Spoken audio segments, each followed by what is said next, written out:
Keep life simple. Strip it all away.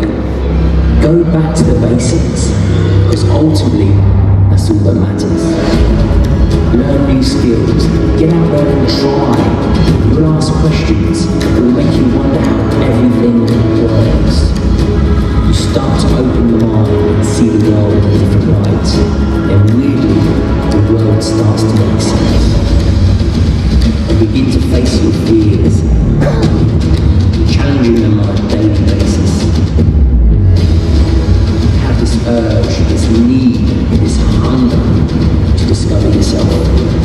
This is freedom at its purest. Ladies and gentlemen, please welcome to the stage, at Middleton.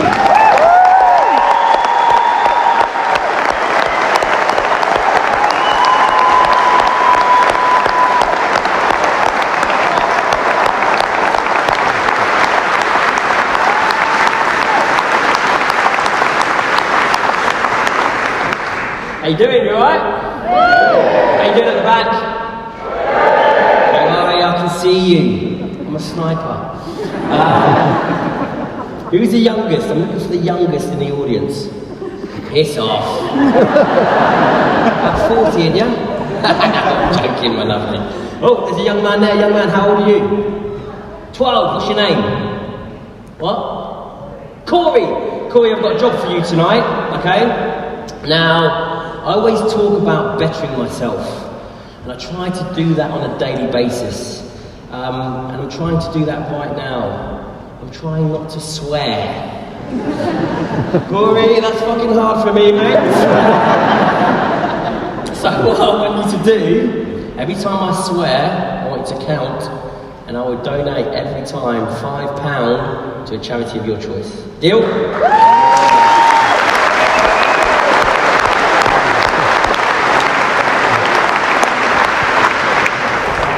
To let you know, I'm already skint on this tour. I'm in the minuses last night, I think it was 110 quid. It's like that.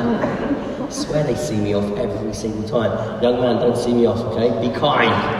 Mind over muscle. It's a very simple message. Now, before I start this lecture, which is very much a lecture, I just want you to know that I'm not an intellect. I'm not a bookworm, okay? I've only ever read 2 books in my life.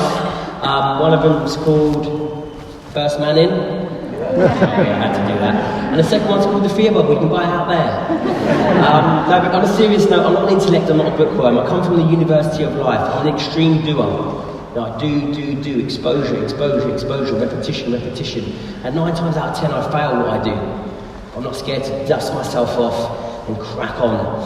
And that's exactly what this message is about. It's about training your mind over your muscle. Now, a lot of people have that flipped upside down. They think what you see is what you get, body beautiful. 9 times out of 10, you chip away at that, and people are exposed with just their minds, because they haven't trained them, they don't know how to cope with it, they don't know how to deal with it, and they go into meltdowns, and when they hit the floor, they hit it with a thud, and then they build themselves back up physically, that psychological hurdle again comes along, boom, and they spend their whole lives doing this. It's only because I spent the majority of my life, a good chunk of it doing that I can talk about it. And I like to sort of compare it to mental health.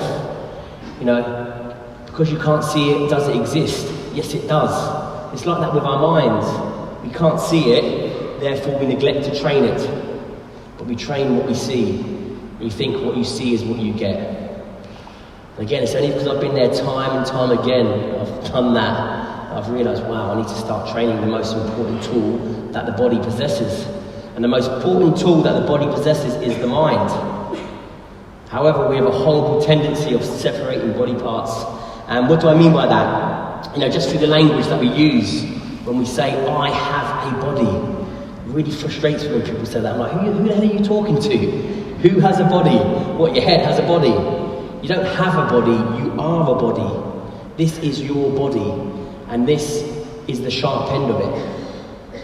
And we must train it. And again, I'm probably telling you something that you already know. But if this gives up muscle, this will take the rest of the body through those extra couple of miles. So those of you that work those extra couple of shifts, For those of you at school, those extra couple of exams.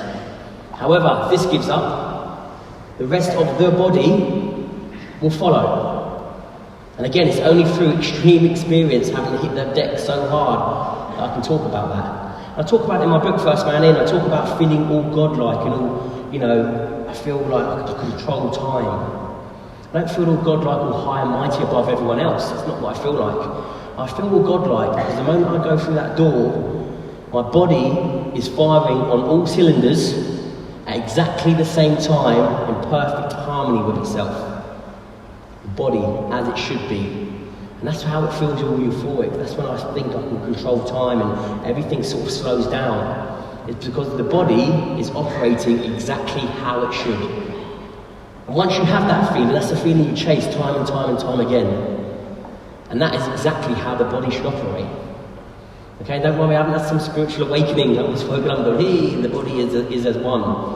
But I know that this, working as one full entity, if you do that correctly, you will achieve amazing things. But again, that connection between heart and mind over muscle every single time. And that's what I'm going to be talking about tonight. Everything I'm going to be talking about comes back to that message. And I'm going to be talking about the things that define us in life as well. There's three things that define us in life. There's people, there's situations, and then there's ourselves. We must define ourselves every single time. Okay, do not get me wrong, people and situations will forge you along the way, but you must be the blacksmith of your destiny every single time and sharpen that blade, and this being the sharp end of it.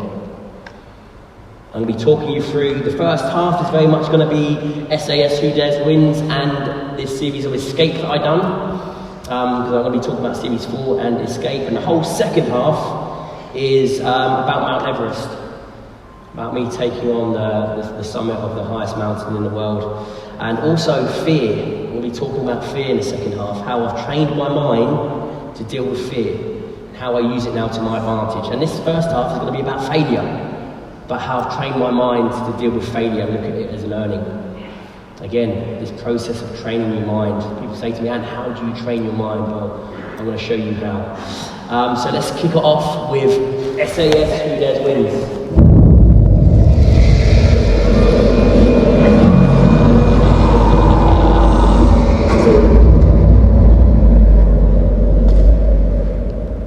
Good, isn't it? Let's say you're not getting your money's worth, you lot. Good fortune, I did.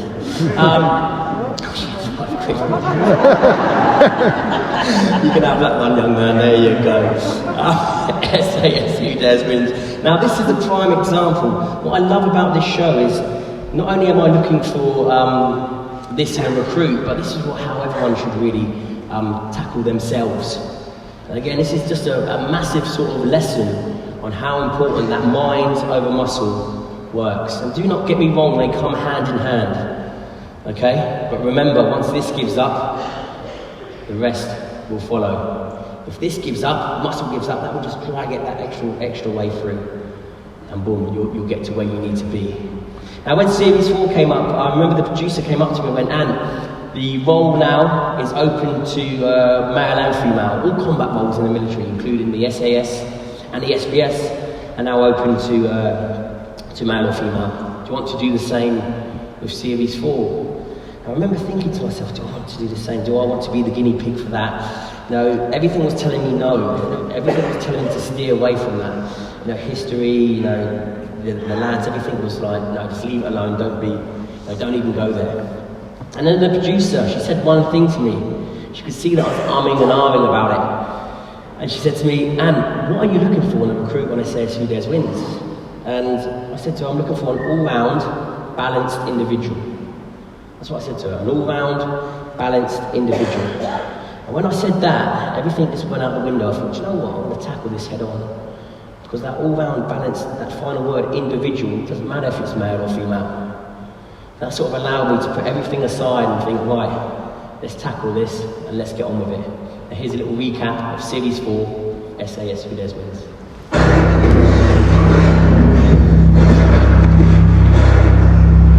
SAS selection is a test like no other. For 80 years we've been a band of brothers, an elite fighting force.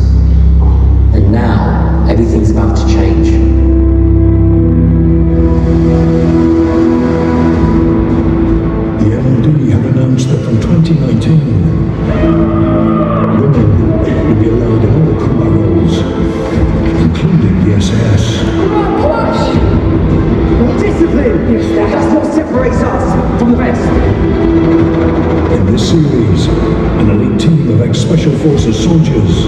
Calm down! With your 25 men and women. Get there! Go! Through the most grueling stages of selection. We're not going to change anything in this course. Gender doesn't even come into it. Because essentially that's what happens on the battlefield. This course will be relentless! No allowances or exceptions will be made. Stop now! I don't care if you're male, I don't care if you're female. All I care is that I say to myself, would I put my life in that person's hands? If you think you can make it up there, carry on. If you don't, it's simply giving you wrong.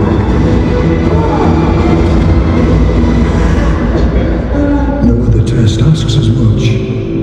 Get whatever you need to get out, leave it here, and crack on. Or means as much to the few who make it through. Don't worry, we're okay.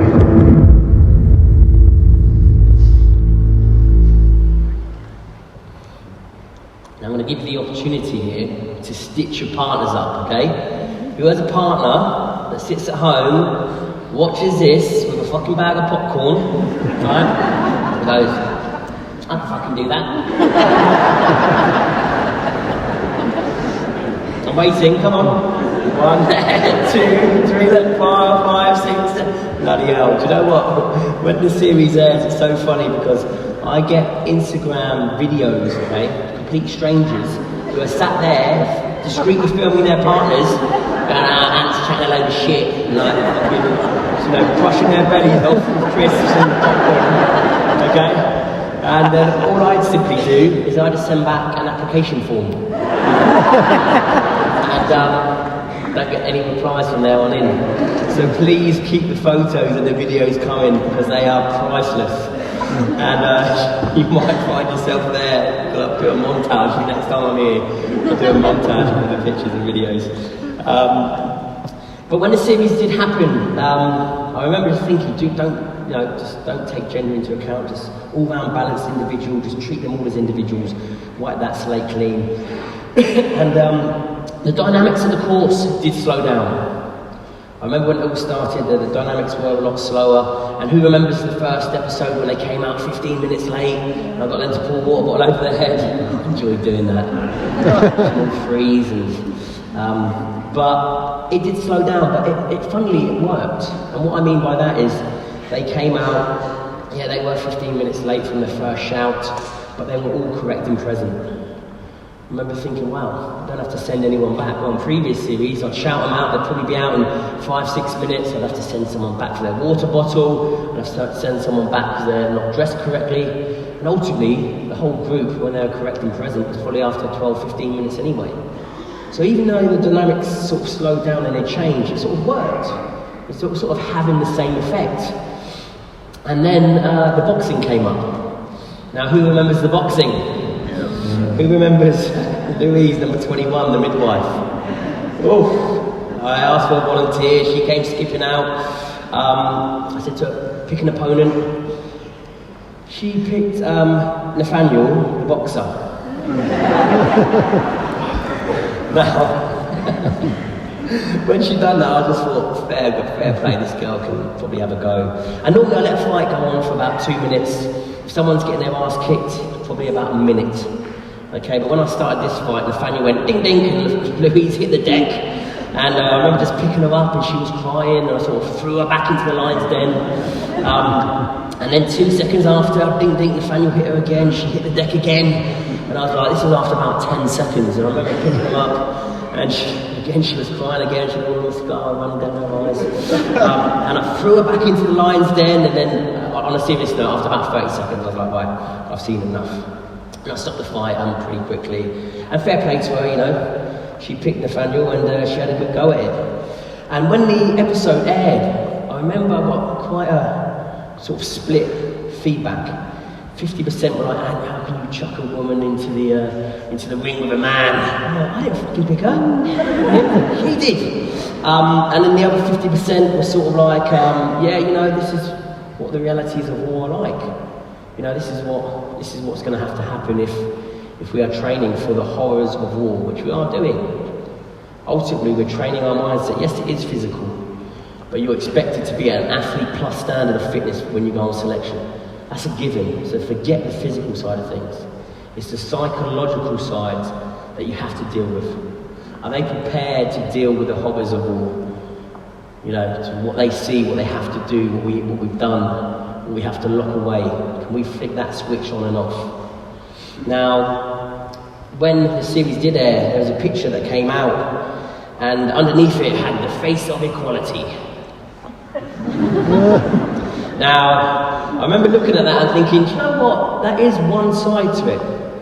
And I always say there's two sides to every story. And I remember thinking, yeah, this is the harsh realities of bringing male and female together in this brutally combative sort of role, which the SAS and the SBS are involved in. And the physical side of it is this. And I saw that. But what the face of equality for me, or the other side to the fence, was this picture here. Was Nathaniel. Now, let me tell you, after this fight, Nathaniel was completely demoralised. I remember saying to him, lift your head up, your eyes will follow, boy. And he just kept his head down. I said, what's wrong? I said, you've done exactly what I told you to do. You went in there, you got the job done, mission complete. When I told you to stop, boom, you stopped. I said, mission accomplished, well done. I said, why the sad face? He said, Anne, he told me about his story. He said, Anne, I've been in and out of care my whole life, since I can remember, because my mother suffered from domestic violence. I was like, okay. He said, so I bounced in and out of care, and then when I was old enough, when I was 14, he said I hit the gym, and I could provide and protect my mum. He said, when I'd done that, he said, no one touched her thereafter. He said, so I could provide and be there, be her protector. He said, and then you put me in a ring with a woman. Up here goes against everything that I've seen and I've been taught my whole life, and you expect me just to flick it off like that? And I thought to myself, wow, that is the other side of things. I can see the physical side for the ladies, but the psychological side for the men as well. It's like, wow, there is two sides to this, because everything that he'd been taught, is he meant to just switch it off? And my answer to that was yes. That's why Special Forces selection is so unique, because you have to be able to flick it on and off. But it's not always that easy, because this is massively unnormal. Even for me, picking Louise up on a serious note, you know, not joking, and it just didn't feel right. It's like, wow. And I remember saying to Nathaniel, you just have to be able to flick that switch on and off. And when I look at the whole picture here, it works again as well. Having women involved, it sort of works, because I've seen too many good operators breach that door, go through that door, including myself, go through the door, seen a woman with a weapon, and I've hesitated. And I know very well that hesitation can cost me my life, but more importantly, cost me my power in their lives. Because that's what these cowards do. The moment they hear you've breached and the mission goes noisy, they chuck the weapons to the women, because they know they're going to have that advantage of that little hesitation. I've seen it cost lives. I've seen a lot of people injured because of it, because it's the unknown. So actually, when I look at this, hopefully in 10, 15 years' time, again, this whole course started to work for me. I was thinking, this is actually quite beneficial. So hopefully in 10, 15 years' time, this will be the norm. So when we go through that door, no hesitations, and we get the job done. So hopefully it will save lives. So that's ultimately what we do. We're not there to take life, we're there to save life. But another prime sort of lesson from this was Nathaniel was, if not the fittest guy on that course, up there with Mark, the firefighter. Remember the firefighter? Nathaniel was a beast. No stopping him. Muscle, mind. The first psychological stumbling block that I put on his foundations, boom, they sunk. Again, I'm looking for that all-round balanced individual like that. And Nathaniel, again, just training again. And when he spoke to me about his upbringing, I was like, you just went to the gym. I was like, wow, just that mind over muscle. You went to the gym so you could be the protector. I get that. Chip all of that away, left him with his head. And he went to pieces, you know, after 48 hours after this, because of this fight, he went. He just couldn't get over it. And again, that's the uniqueness of training your mind. And that's why it's so important, not just in the military, it's so important that you've got charge of this. Because once this goes, Again, everything else follows.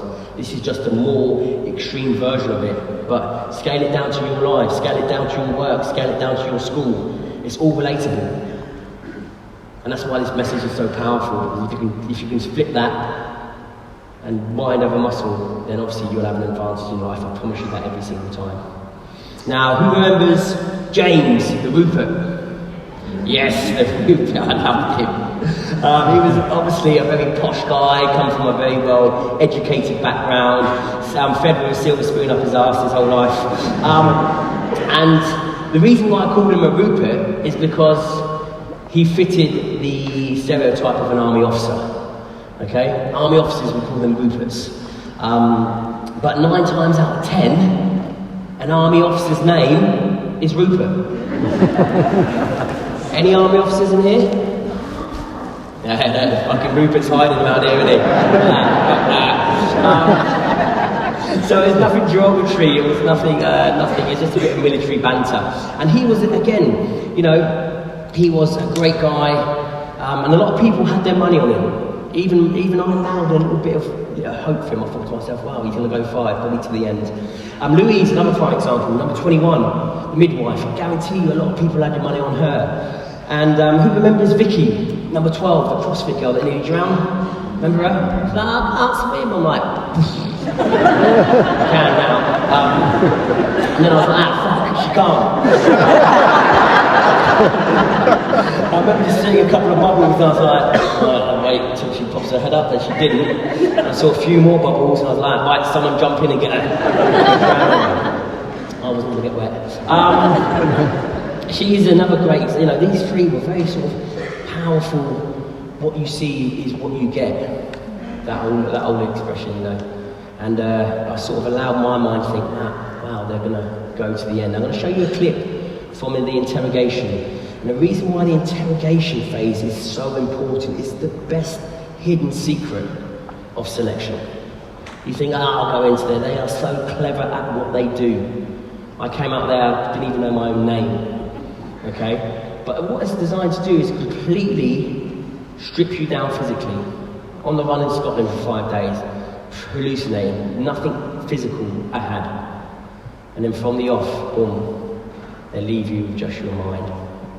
I want you to listen to what Louise says, okay? She says a couple of words, and once she says that, boom, I know she's mine.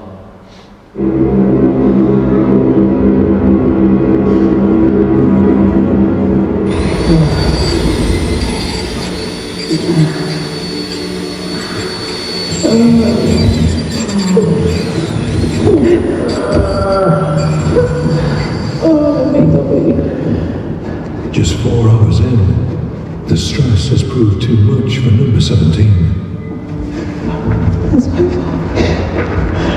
Shortly after Vicky's withdrawal, another recruit is in trouble.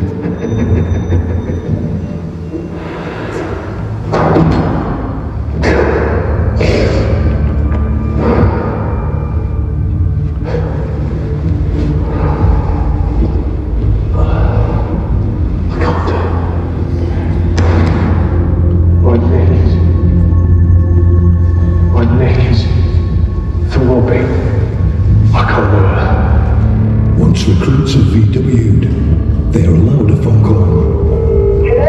Hello, it's me. Hello, you? I've just withdrawn myself. Alright, okay, it doesn't matter. You're absolutely amazing. But I've made it 11 days. Well done for doing that. We're very proud of you.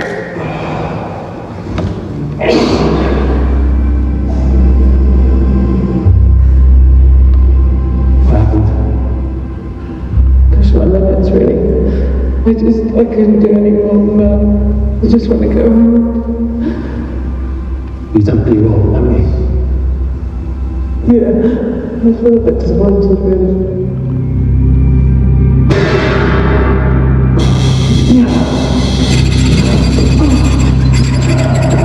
With at least 14 hours of interrogation ahead of them, another recruit has asked to sue the chief instructor. Puśćcie widzowie.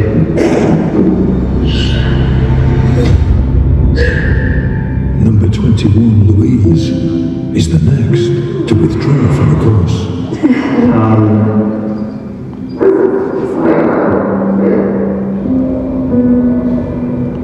I'm just done.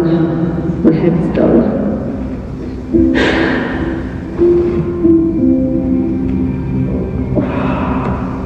The noise went through all the loops and started again, and I was just thinking, oh, I just can't, yeah. When you feel like you're failing, it'll probably be quite hard to take it there and then. I've had failures in my life, but I've always overcome them. So I've just got to remind myself that I have made it out the other side. We're testing to see, when we leave you with just your mind, are you in charge of it, yes or no? You hear what she said? My head is done. And again, it's not nothing that you don't already know. But that's just a prime example. And these guys are, very successful. I'm not digging them out, I'm not being negative towards them. This is just a prime example of what we're looking for. But how scalable it is in life. Again, muscle, physique. As soon as that goes, guess what? It brings everything down with it. That's why it's so important to flip it. Because as soon as that goes, that will just drag it those extra couple of miles. Again, that's what got me through. Just taking charge of my own mind. And it's very, very hard to do, but you have to do that. And again, once your head goes, boom, it's gone. And if you look at Milo, who remembers Milo? The Ed Sheeran lookalike. He was down the spectrum, okay, but he was an all-round balanced individual. Mind over muscle. And when I put a stumbling block on his foundations, they were solid. He just built. He used those stumbling blocks as building blocks.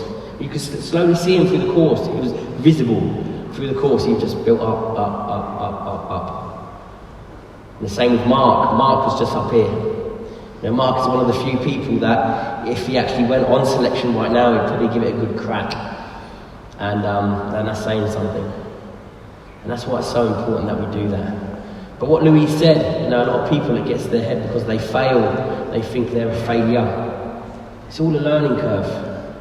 It's never too late to adopt this. It's your mind. And when you think about it, again, think about it in a simplistic type of way. You're always training your mind. Your mind's always evolving. Okay, your body muscle will slowly deteriorate as the years go on. And as it starts to deteriorate, your mind will always keep growing and growing and growing and growing and growing and growing. So make sure you flip that from the off. Because ultimately that's the direction that it's going anyway. A lot of people get, and they go, I should have done that years ago. It's never too late to do it, but if you start flipping that on its head straight away and make sure that mind is always over muscle, because this is the pilot, this is the sharp end of the body. And I'm going to be talking about failure now, that dirty word. It stops us from achieving everything. It's the main hurdle in life that we don't go anywhere near. And if we don't commit to failure, we're never going to learn. If we don't learn, we don't grow. If we don't grow, we don't become a better version of ourselves. But a lot of people get carried away with the destination. They get fixated on the location. And they go, right, fucking hell. They go on a journey and they fail to get there. Therefore, they think they're a failure. But they forget the journey that they've gone on, those new spaces that they've opened up for themselves. And there's no better example than on the series of Escape.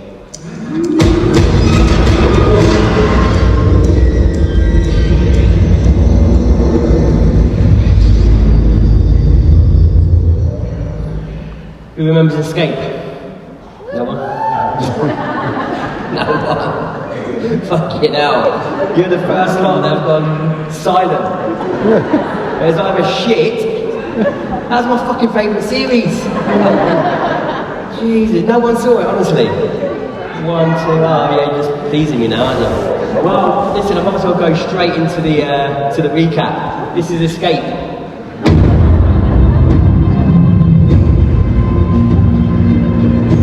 In 5 extreme environments around the world, 5 crash sites have been created, based on real-life disasters.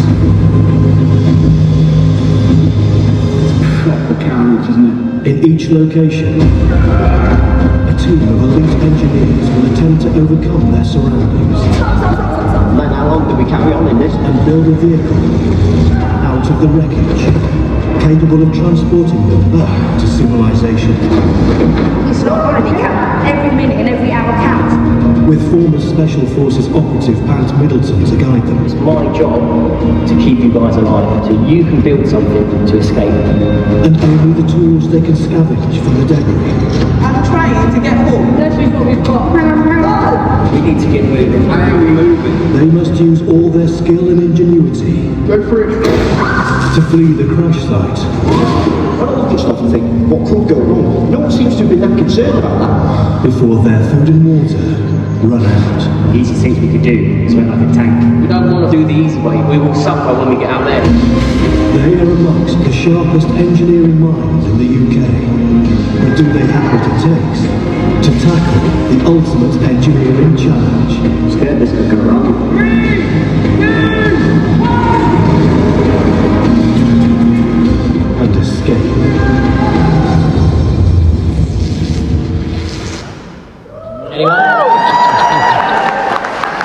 The recap done it. Or you're just being extremely nice to me. Now, I love this series so much because I learned so much from it. I was so out of my comfort zone, it was unreal, but I love being out of my comfort zone. When I'm in my comfort zone, I just feel uncomfortable because you don't learn anything, you're just living in that void. You're on autopilot. Okay, and some people stay on autopilot their whole lives. It's like, get out of your comfort zone. So the moment you step out of your comfort zone and you commit to that zone, you're going to learn something. You're going to grow from it. And again, this whole cycle happens again. You're going to become a better version of yourself.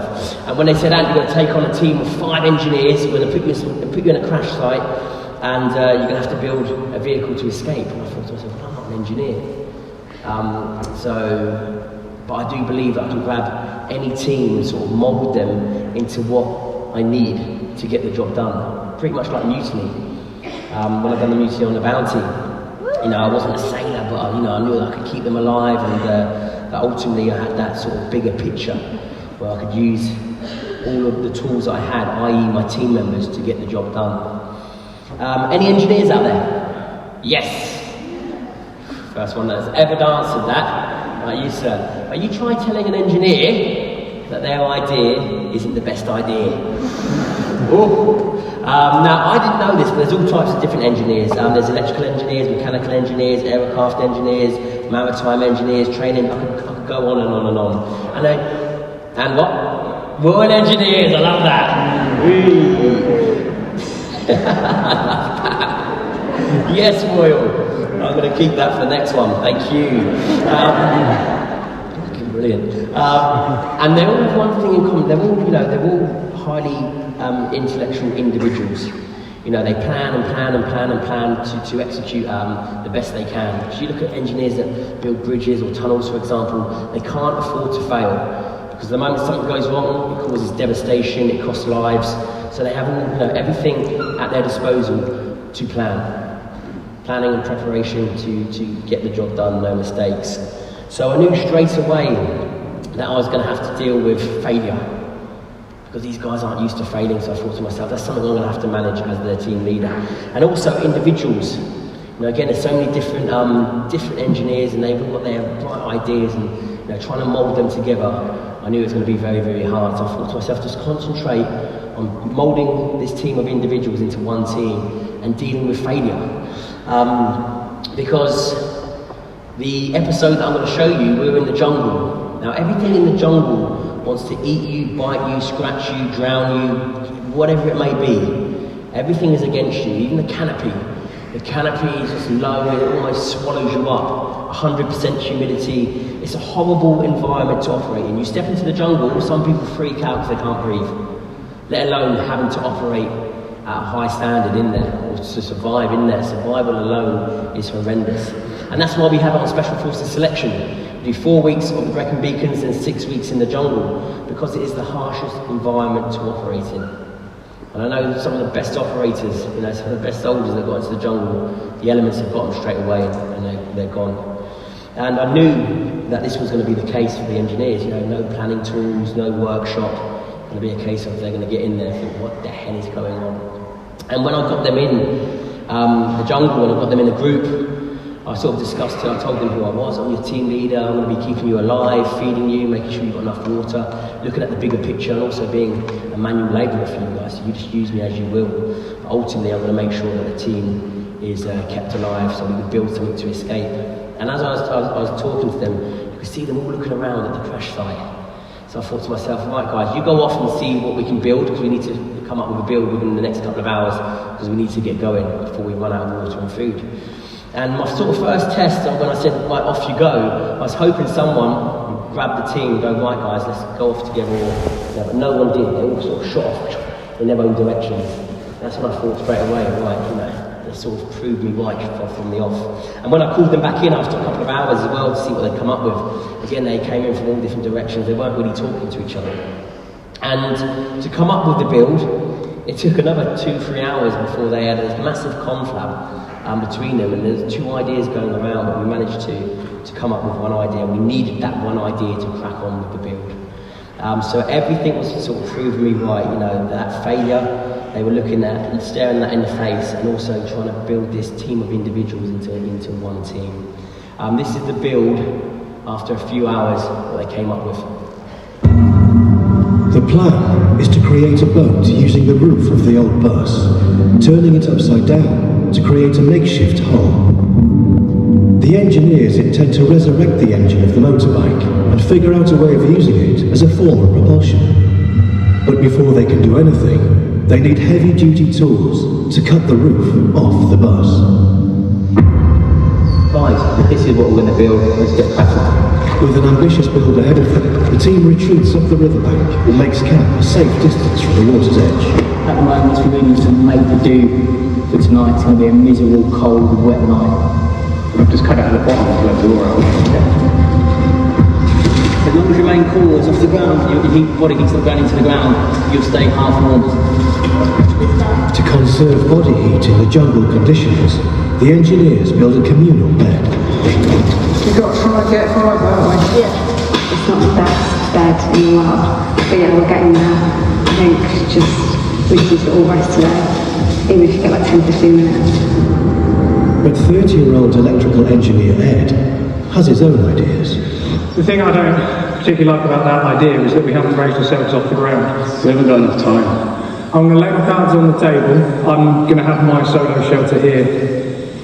I'm going to sleep 6 inches off of the ground without any spiders on me under a pitched roof. I don't want to sleep in there.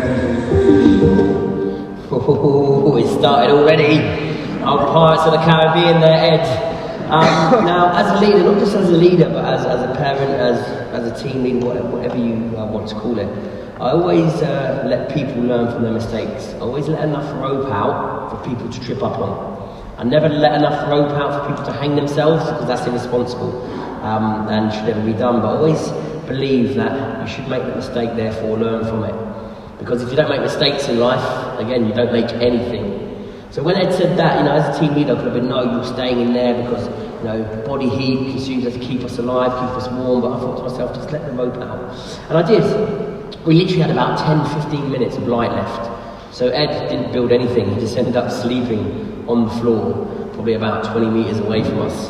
And much to my amusement, when Ed woke up, he looked like the fucking Elephant Man. He'd been eaten by mosquitoes, and God knows what had eaten him. And to be fair, done him a favour because he's not the best looking lad.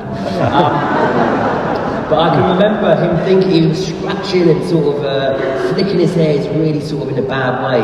But the next night, you can imagine he came and jumped in with us. Of course he did. And that sort of told me something about Ed. I thought, he's a quick learner. But that's what I want to do in a team. I want to learn about people. There's, teamwork isn't sort of, you don't have to go deep into it. All teamwork is knowing yourself, knowing your team members, and knowing your trade. It's as simple as that. There's no set mould to teamwork. And when I talk about knowing yourself, know that you have strengths and you have weaknesses. Because we've all got different strengths and we've all got different weaknesses. When you know that with yourself, when a weakness presents itself, you can simply step back and give someone else the reins. When you know your team members, i.e. Ed, you're thinking, oh, he's got a bit of an ego. I learned that straight off from the night out, first night in the jungle. Again, I know where his strengths and his weaknesses are. So I know that when his weakness presents itself, guess what? That's someone else's strength. And they come in and fill that weak gap. And that's what teamwork is being brutally honest with yourself, being brutally honest with the team, so you can come in and fill those weak gaps. Boom. The moment you fill those weak gaps, guess what? Everyone plays to their strengths. Because everyone has different strengths and different weaknesses. But when you don't know yourself and you don't acknowledge that you have weaknesses, you can lose time. You know, you take the reins and you crack on, and you don't have that knowledge of stepping back going, right, the weakness has presented itself, therefore someone needs to come and fill that gap. Now, a weakness presented itself with me. I remember thinking, when I came up with the build and I built camp, and I got them water, I thought to myself, wow, I'm just a tool for hire now. I've got to take a step back, and that's exactly what I've done. I took a step back, and there was a guy called Chris, who was a maritime engineer. So we were building a boat. So I said to him, Chris, you're going to come in, you're going to take charge of this build. Okay, I'm going to look at the bigger picture, do a recce, try and find a route out of here, try and find more food and more water. And if you need me, just grab me and I'll be a tool for hire as well. So again, it's just humbling yourself enough to go, right, listen, and you will get the job done twice as quick. And that's exactly what I've done. I took a step back, Chris jumped into my position, and as you can imagine, Ed, that put his nose right out of joint. He got a white saddle and started flicking his hair, grumbling away. But Chris grabbed me to go and cut the roof off the bus, and this is us in action. The tide is coming in fast. Chris and Ant set to work with a hacksaw and a crowbar, hoping to cut the roof off the bus before it's submerged underwater. You start with that window that you're at and take all the frame out.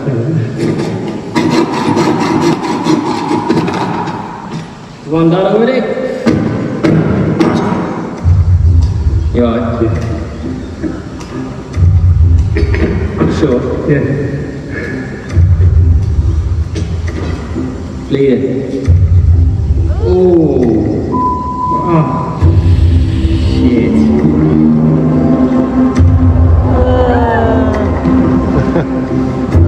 In the jungle, the risk of infection is high, so Ant has no choice but to call in a medic. It's pretty nasty, and he needs treatment, he needs antibiotics, he needs possibly for a part of his finger to be stitched. After 3 days toiling in the jungle, Chris is severely dehydrated, and following his injury, has gone into shock. But I'm just thinking about Chris at the moment, because he's our boat guy. He had the theories of putting this thing together, but a not good finish to the day, and just pray that he comes back really.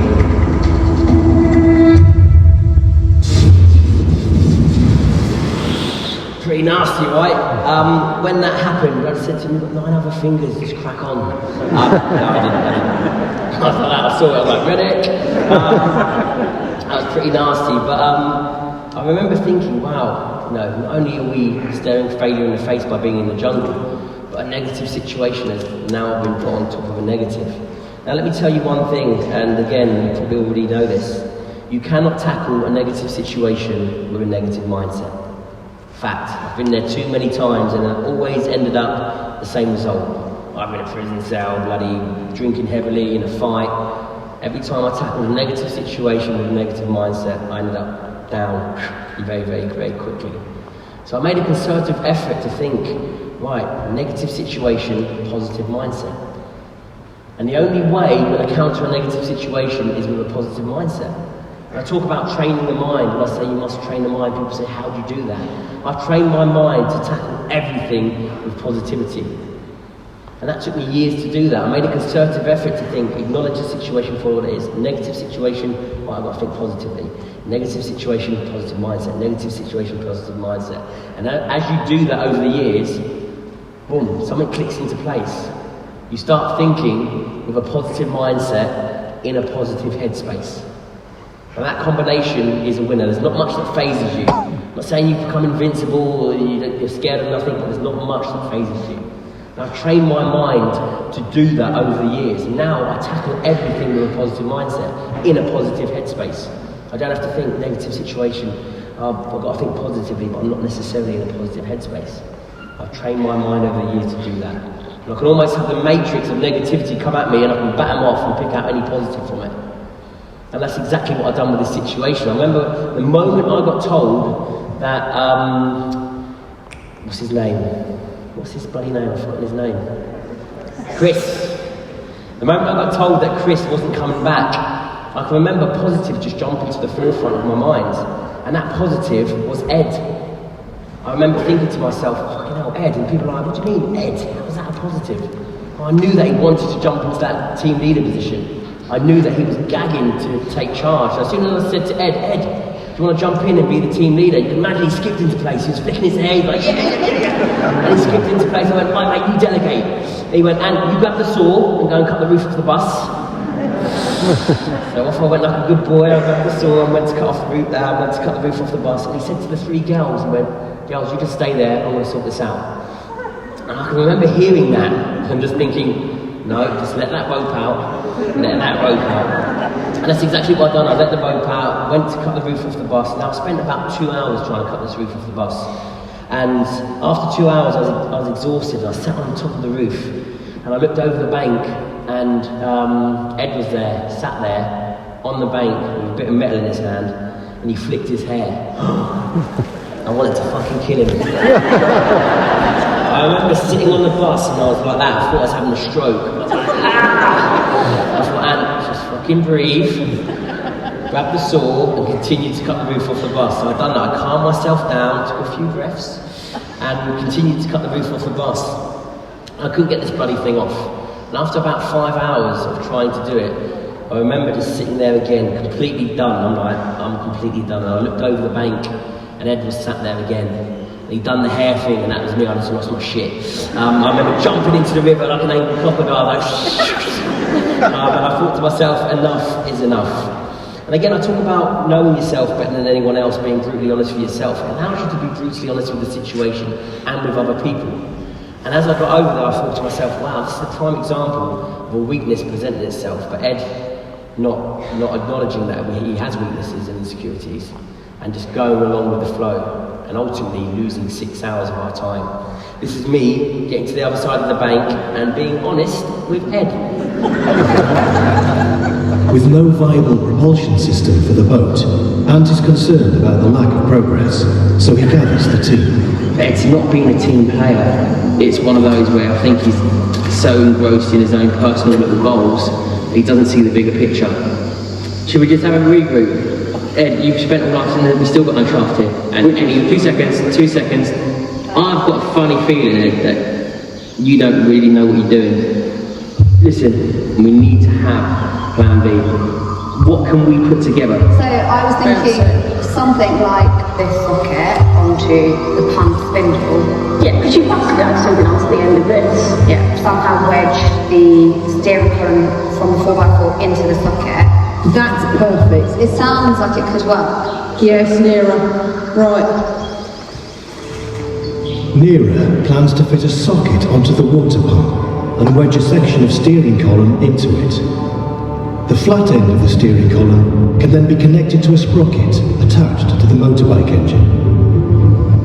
I'm thinking very simply like Nira, to be honest, trying to connect that shaft together. I want you just to help Nira to get this on there because this is, I would say, the better option. Let's see if you can help Nira out.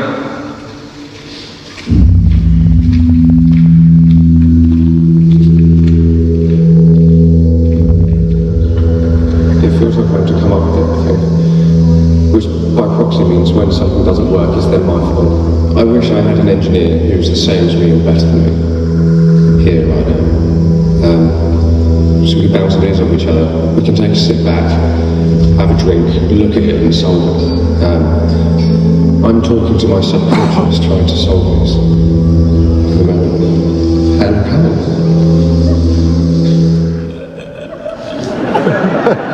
That video gets me every single time. I thought I had an ego. Jesus! I wish there was an engineer here the same as me or better than me. I'm talking to my subconscious. Wow, that's a statement. And I can remember thinking to myself, right, listen, we're in a negative situation. I could see Ed's mindset starting to flip into the negative. And I thought, right, I've got to get a grip of this. And I pulled him aside, I pulled him away from the booth and I said, Ed, what's up? And his exact words were, Ant, we haven't got the tools for the job. And I can remember stopping straight away and going, the tools for the job are over there. Ed, I wasn't talking about manual tools, I was talking about the team. I said, look at the girls, whilst you've been gallivanting off, flicking your hair, and I've been cutting the roof off the bus, the girls have been back here, they've got it all figured out. The girls, Nero was a little genius, they figured it all out. And I spoke to him about strengths and weaknesses. I said, Ed, a weakness obviously presented itself. And he was like, no, it didn't. I said, well, it did, because you've wasted 6 hours, and rather than taking a step back, and Nero coming in and filling these weak gaps, I said, we've lost 6 hours. I said, that's the difference between failure and success. I said, be honest with yourself, Ed. I said, that's why I put you in charge, because I'm not an engineer. I said, well, you can take that spot. And I spoke to him about, we're all different, we all have different strengths and we all have different weaknesses. And I spoke to him about negativity as well. I said, look, if you try and, I said, you're in a negative headspace now, aren't you? He's like, yeah. And I said, what do you want to do? And he went, I just want to bury a hole and get in it. I was like, you know, I've been there. Because you're trying to tackle a negative situation with a negative mindset. I said, you've got to think positively, Ed. So you've got to think positively now, and you've got to mould into the group. I said, you've got to help us out. I said, we can't do this by ourselves. And I told him to sit down. I said, Ed, you sit down for about 20, I said, you sit down for 20, 30 minutes, take it all in and come and join us when you're ready. And the girls were just finishing off with the prop shaft. I went back over to try and cut the roof off the bus. And I can remember swimming over and thinking to myself, I felt a bit irresponsible as a leader, because I thought, I've let too much rope out now. No, Ed sort of like, he probably hung himself, and I didn't really want to do that. Maybe I should have reined it in a bit earlier. And as I was cutting the roof off the bus, I remember thinking to myself, that's him, he's gone. And then all of a sudden, this happened. With work on the drive shaft underway, Ant returns to the bus to resume the task of removing its roof. Once we get this roof off, there is hope. There is a light at the end of the tunnel. The bus of doom. This is definitely the part where all the jigsaw pieces are coming together into a complete puzzle. It's the biggest bodge ever, but I think that's all we got here. So this is our drive system. At the bus, Ant's attempts at cutting away the roof have left him exhausted. This is unworkable. Not going to get this off. It's unworkable.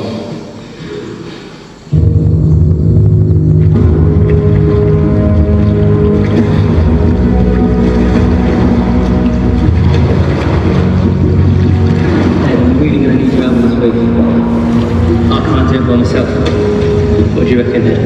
Pull out the inner skin, and then I reckon if we're lucky, we can just single-side hacksaw over with that. Just take it in 2-minute shifts. Let's do it. Ed's idea to remove the inner layer makes short work of the roof. Get this off, this is the last thing we do. I'd agree with that.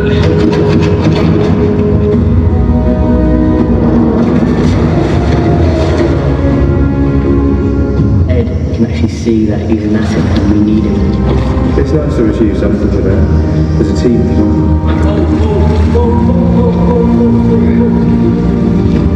The whole team is slowly realising that we need each other.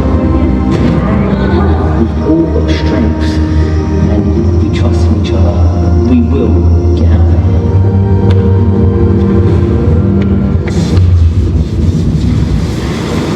there. Hey, triumph, success. And the reason why this was such an important lesson and why I learned so much from this is 5 minutes after we pulled that roof over, that fucking sunk to the bottom of the river. It went blub, blub, blub, blub, blub.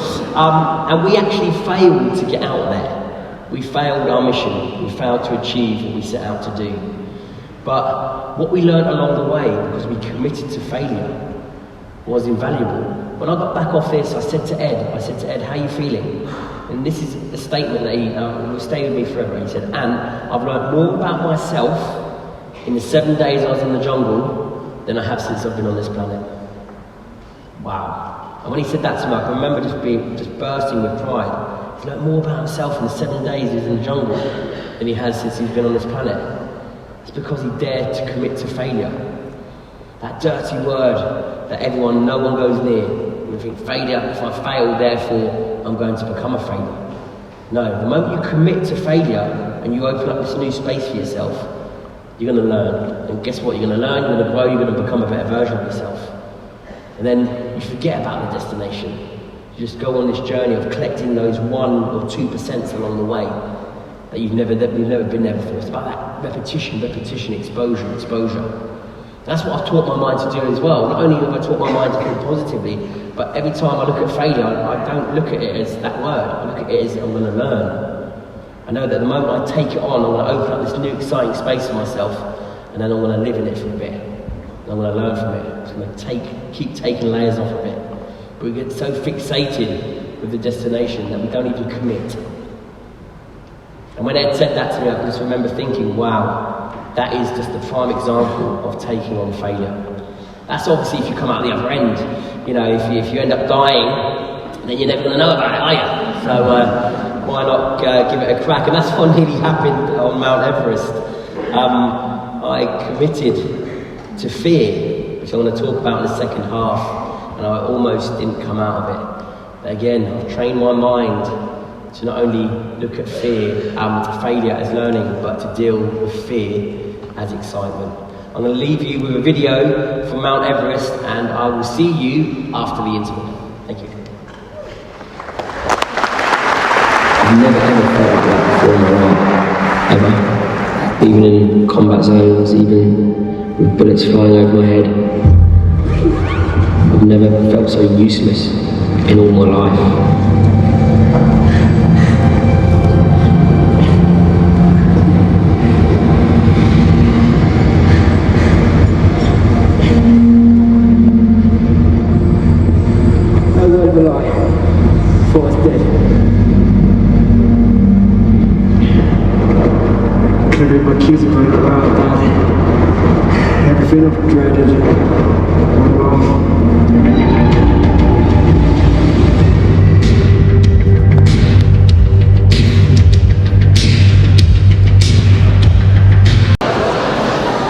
Ladies and gentlemen, please welcome back Ant Middleton.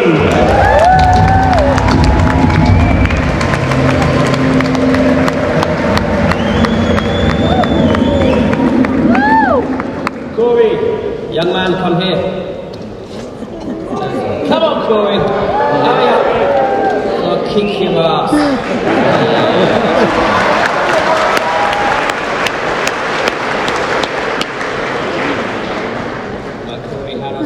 Young man. That's what? Rory, I fucking told you backstage. Why? How you doing, Rory? So listen, how much do I owe?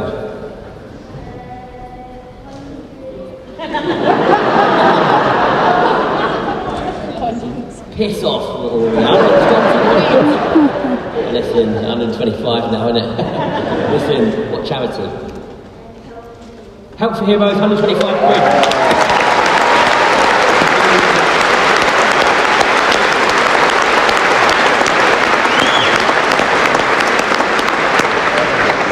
Rory, I'll double that. 300 quid. Help for Heroes, done.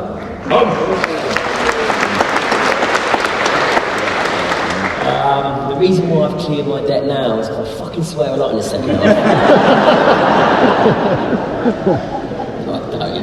Don't swear at me, it's not good. I am trying, mate, I promise you. Extreme Everest now, wow. When I'd done Everest and the documentary came out, it wasn't meant to have the extreme in front of it. It was just meant to be Everest without Middleton. But I don't like to do things the easy way. Now, why did I want to do Mount Everest? We all have this flame inside of us, and a lot of people have let that flame go out, and I'll probably hit a nerve there, you probably know what I'm talking about. But when mine starts to flicker, I think to myself, right, I've got to go and learn about myself. I've got to go and open up these new spaces and learn and grow and become a better version of myself. Ultimately, to be the best version I can for my children, for my wife, even for the future generation, for everyone, really. And ultimately, so when I'm no longer here, I can pass that flame on. And I remember sitting in a private members club. For those of you that have read my book, The Fear Bubble, it goes into detail in there, but I was sitting in a private members club not long ago, and I had a nice whiskey, had a blazer on, and I was smoking a nice Cuban cigar. I can remember taking a puff of my cigar and looking at myself and thinking, who the hell do you think you are? Sitting, you look like a right knobhead. And I can remember just becoming overall embarrassed, and I remember thinking, wow, and that's because I was comfortable being comfortable, and I've never been comfortable being comfortable. You know, I've always been comfortable outside of my comfort zone, because I know that I'm going to learn, grow, and again go on this journey throughout my whole life. So it's very important that I stay in that zone. And I can remember, you know, getting the train home that night, walking home, and as soon as I got into the house, I jumped into bed with the missus. I was like, darling, I'm going to climb Mount Everest. And she was like, get on the couch. Honestly, so I went on the couch. I slept on the couch that night. And I woke up in the morning, I was like, no, I'm being serious. I want to climb Mount Everest. And my wife was just like, she knows, obviously we know each other inside out. And again, her frame's different to mine, and she's got different boundaries, different limitations. Again, that's what's so beautiful. Everyone's different, right? So, you know, for me, going to climb out, she got it. She's like, go off and do what you need to do. But little did I know that my 11-year-old daughter was earwigging, and they're very good at doing that at that age. And a couple of days later, little to my knowledge, she had a brief or a lecture at school about Mount Everest. And they spoke about the death zone, about people dying, falling down crevasses, how many victims it takes every year. So my daughter came back crying her eyes out.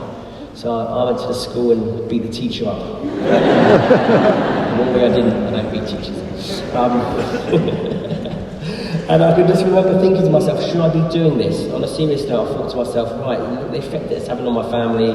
And even to the day that I left to go on climb Mount Everest, I was packing my bags. My 2-year-old daughter was packing her little day sack, thinking that she was coming with me. And I packed my bags, put them in the back of the car, and as I turned around, she was latched onto the door handle. So I sort of prized off the door handle and chucked her back in the house. And I got into the car and I thought to myself, should I be doing this? For the first time in my life, I started to question myself due to allowing these emotions to come into play. Now, this is me leaving the house that morning and trying the attempt of Mount Everest. Love you.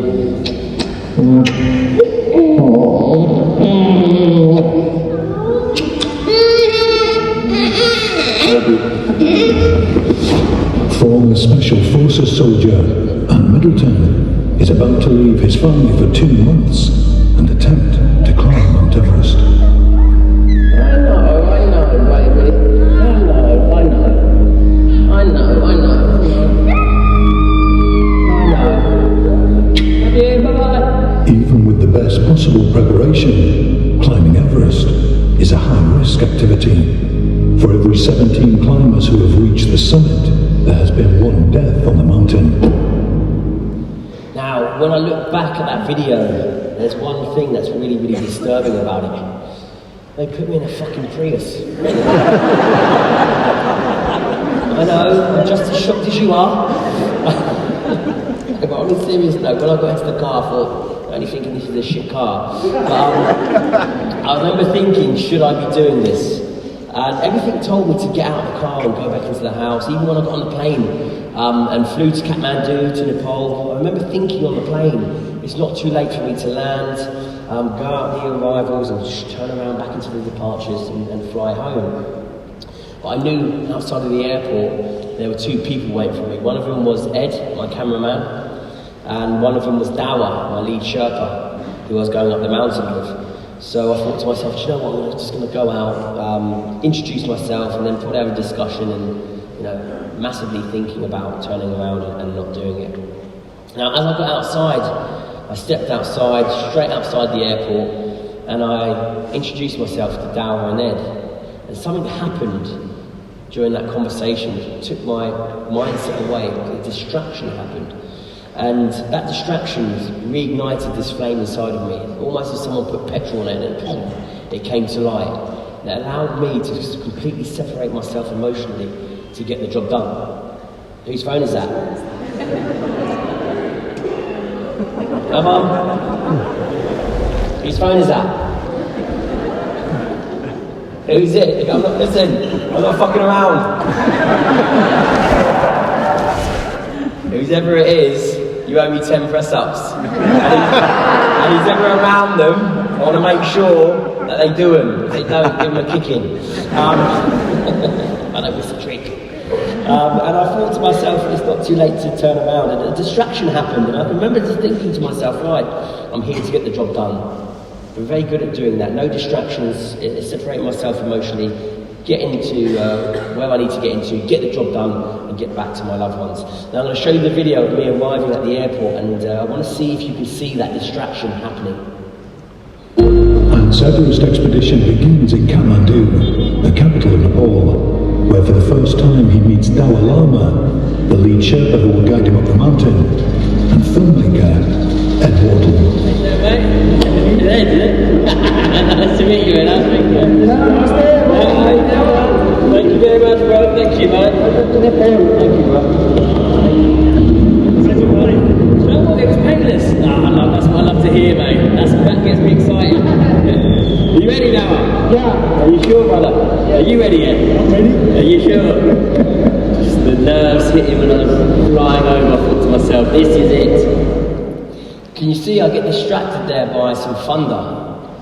I'm talking to Ed and Dower, and all of a sudden my vision goes, and I'm like, boom, and all I can see is the light, sky lighting up. And it was almost as if the mountain was challenging me. Now, when I stepped outside the airport, it knew that I wanted to turn around. It was going, here I am, boy. You know, take me on if you dare. And people said to me, Ant, weren't you scared? You see, I say, God, that excites me. And it was fear. But I've taught my mind to deal with fear as excitement because I've exposed it so many times. And let me tell you what fear is. Again, keeping it nice and simple. All fear is your body telling itself to get ready. That's all it is. I'll say that again. It's your body telling itself to get ready, get ready, get ready, get ready. It's your body priming itself to step into the unknown. And why am I excited about that? Because the moment you step into the unknown, you're stepping into a new space. Okay, you've taken a layer off of it, you've exposed it. A new space where you're going to learn, you're going to grow, and you're going to become a better version of yourself. You're going to learn about yourself because you've exposed your emotion, therefore that's you, right? And that's what I've done over the years. I've exposed fear so many times. When I was in the military, when I was in Afghanistan, every night, I'd expose fear probably 10, 15 times that night. And every time you expose it, you take a layer off of it. Again, forget the destination. So don't think that I went into a room every single time and was like, right, yeah, job done, room clear. Sometimes I'd be up against the door, I'd run in and go, hey, fuck this, run back out. And I was like, what are you doing? Stop fucking around. Like, shut up, shut up, shut up. I'd get my breath, but I'd already exposed that area. It's almost I've taken the layer off it. I know when I go through that door, I've been here before. Again, you open up these new spaces for yourself. And then boom, you commit again, you take another layer off of it. Get in there, room clear, you get the job done. That's what you do, it's just exposure, repetition. But again, a lot of people get carried away with the task. You know, if you're scared of heights, for example, when you walk towards the cliff, you walk towards it and you don't get to the edge of the cliff, therefore you think that fear's got the better of you. But you forget about these exposure bits, these new bits, these 2 extra footsteps that you've taken closer to the cliff. Those bankable moments that we let go by us every single day. They're the 1% or the 0.5% that we need to bank. But we forget about that. We forget about the journey because we didn't get to the destination. And we let that rule us and define us. So I've done that. I've exposed it. And I'm excited about this journey. I'm not worried about the destination. Those 2 footsteps and that new space that you open for yourself. You take 2 more of those, you've opened up this brand new space for yourself. You've exposed fear. You've exposed your emotion, therefore you've exposed yourself and you're going to learn from it. And a lot of people, they complicate everything. You know, we have a horrible tendency of complicating and layering everything. And one of them is our emotions. And I use this example. If you're stood on a bridge, you're scared of heights and you're just about to bungee jump, all it is your body going, get ready. And then we layer it, we complicate it. We go, if you jump off here, am I going to die? Is the rope going to snap? Is my equipment going to fail? Am I going to break a leg? Am I going to see my family again? And we complicate it and it sinks. And guess what? We go down with it. Boom. And therefore we're stuck to the ground. We don't move from it. So again, all fear is your body priming itself to step into the unknown, and that's exciting for me because I'm going to step into this unknown new space. Again, why wouldn't that be exciting? It's just about that repetition, exposure. And when that sort of thunder went across the sky, all I wanted to do from that moment onwards was get to base camp. I remember thinking to myself, right, sat that, emotions to one side, get to base camp and start the climb. And I was really looking forward to the actual the trek from Middleton to base camp. I can't really remember it. It sort of went by like that. And all I can remember sort of was getting to base camp and spending my first night at base camp. Now this is a video of me spending my first night at base camp, and listen to what I say, the whole mountain again is just cracking and warning me. Again, that fear for me, I've learned to harness it and make it work for me. And Middleton has spent his first night at Everest Base Camp, a tented village at an altitude of 5,335 metres. We've got to keep quiet. People are still sleeping. I'm the first one up in base camp by the looks of it. I had a good night's sleep last night. Very cold and very comfortable. And this mountain was moving. I've heard this massive avalanche or this massive rockfall to the point where people were starting to get out of bed. So, good morning. So it's quite an experience, shall we say. Here's our camp here. Everyone's sleeping. The kitchen has just woken up. They're going to start cooking in a minute. And there's the mountain. Why wouldn't you want to wake up here? All that I'm missing now is my wife and kids. See there, I'm actually raring to go, even though the mountain was crack. It literally moves. Base camp is on a glacier, so you're literally it's a tented village on ice. And it does, you wake up in the morning and you're in a different position because the ice has moved underneath your tent. And there's a lot of avalanches there, a lot of cracking of the ice. You're just below the ice fall. And what you do from base camp is you start your rotations. Now let me tell you what a rotation is. When you get to Everest Base Camp, which sits at 5,350 metres, you acclimatise there for a week, about 5-6 days. You make sure your body's fully recovered, and then you go on your first rotation. Your first rotation, what you do, you go from base camp through the Kumbu Icefall, which is the frozen icefall. It's a notorious part of the climb, and it's very, very dangerous. It's taken a lot of lives. And then at the top of the icefall is Camp 1. Which sits at 5,900 metres. You acclimatise there for a couple of days, then you go from Camp 1 up to Camp 2, which sits at 6,400 metres. And then you acclimatise there for a couple of days and come back down. Camp 1, base camp. Then you stay at base camp for another week, recuperate, eat well, and then you go on your second rotation, which is base camp, Camp 1, Camp 2, then you go up to Camp 3, which sits at 7,300 metres. You acclimatise there, come back down through the camps again, which normally takes about a week, get to base camp, rest for a week, then you're ready for your summit rotation. Now, summit rotation is 1, 2, 3, 4, which is at 8,000 metres, the death zone, and then from 4 to the summit, which sits just below 9,000 metres at 8,848, and back down through the camps. That's why it takes so long, because your body acclimatises. And what acclimatising is getting your body used to less and less oxygen, functioning on less and less oxygen. Now 8,000 metres at Camp 4, there's 30% oxygen. If you're doing it without oxygen, you've only got a set amount of time to get to the summit and back down, because your body is slowly dying. Every step that you take there's not enough oxygen for the body to function, so it's slowly shutting down. And even if you are on supplement oxygen, you've only got a certain amount of time to touch the summit and come back down before your oxygen runs out. You can only carry so much oxygen. So it's very important that you acclimatise that way. And we set off about a week We stayed at base camp for about a week, and then we set off for our first rotation. So we're going to do camp 1, camp 2, stay there and come back down the camps. Now I'm going to show you some unseen footage now from Extreme Everest.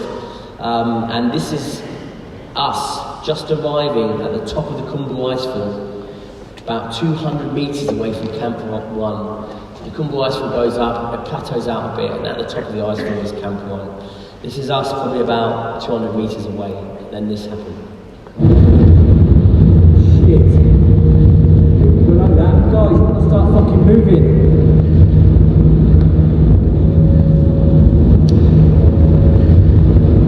Oh shit, it's reached icefall.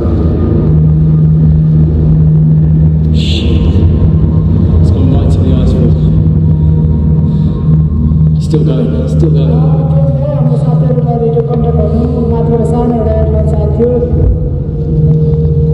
Shit. Yes, copy. That's gone straight to the icefall. It's got straight on radio communications to let them know that it's reached the icefall, the top of the icefall. And hopefully we'll have some communication coming back saying no one's been harmed. That's why you try and get up into the icefall and out of it before sunrise. Because the sun is slowly melting everything around you, and all these small avalanches, it's just a matter of luck where they come from. And this one happened to just go straight to the top of the icefall, but it wasn't too big, but enough to have injured or maybe killed someone. But hey, it's part of the mountain. It is what it is. It hits you, if it doesn't, you're lucky. Roll that dice. Let's go. Now, a couple of seconds after that, and I said, let's go, Ed, my cameraman, grabbed me. And he went, and that could have been us. We were there literally 10 minutes ago, which we were. And I sort of said to him, could have, I don't live in that world, could have, should have, would have. That world is not real, it does not exist.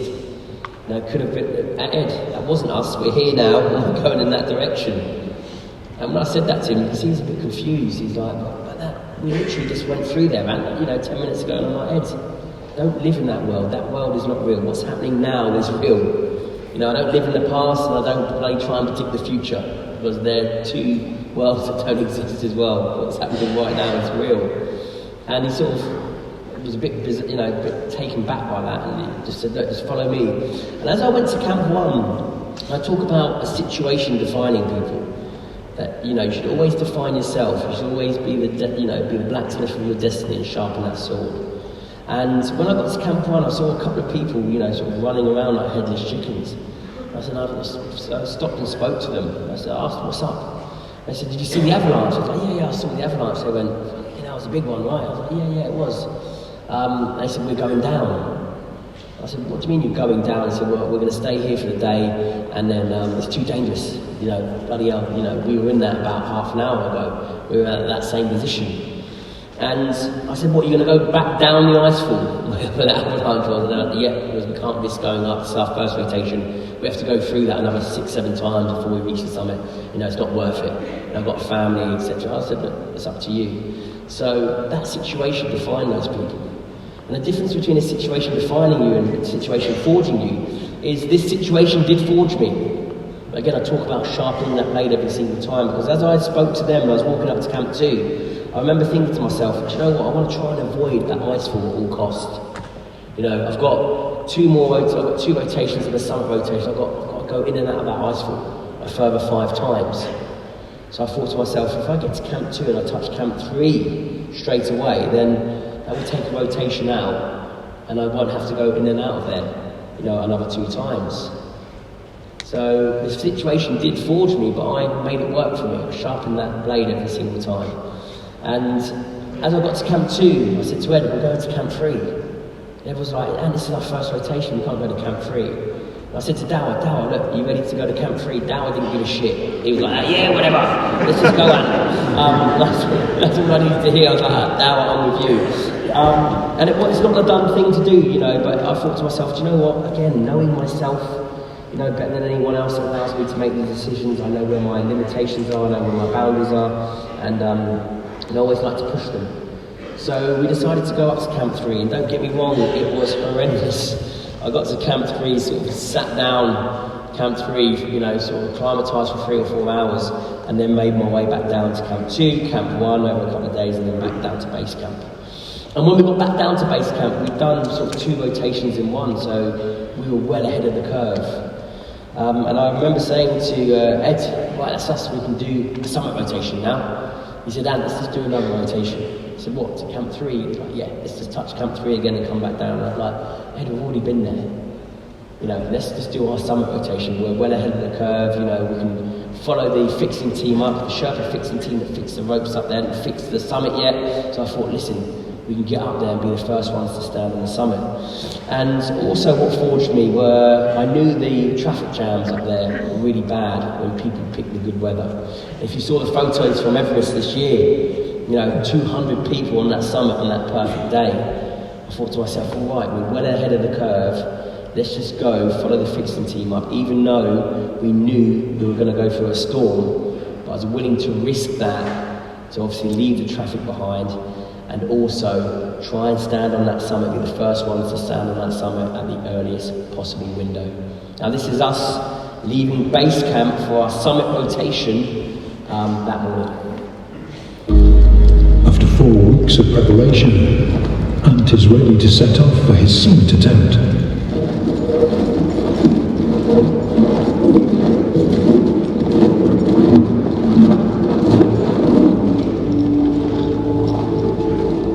There's only a couple of windows that you can hit the summit of Mount Everest during a season. And I wanted to hit the very first day of the very first window. It meant that all the traffic, all the other people, the other climbers that were going for the summit would be behind me. The weather report showed adverse weather conditions for the first bit of the climb.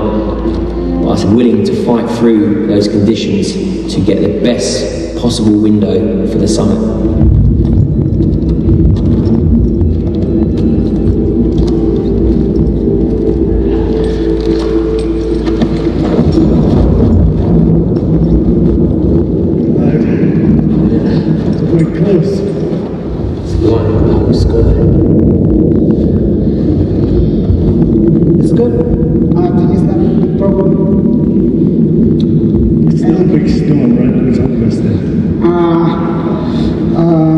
Not on the top, but like a below 6,000, I think it's fine.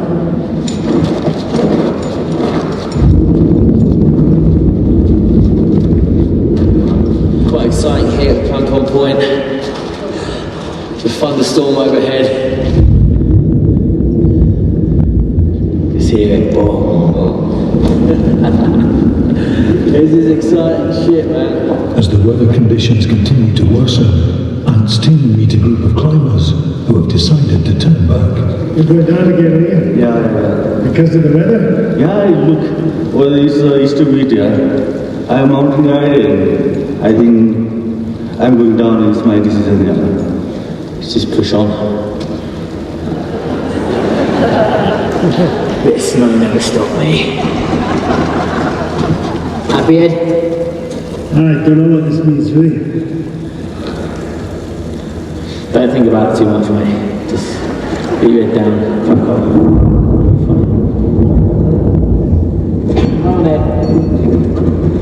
The group push upwards into the Kumbu Icefall, a glacier at the base of the mountain notorious for its giant ice towers and deep crevasses.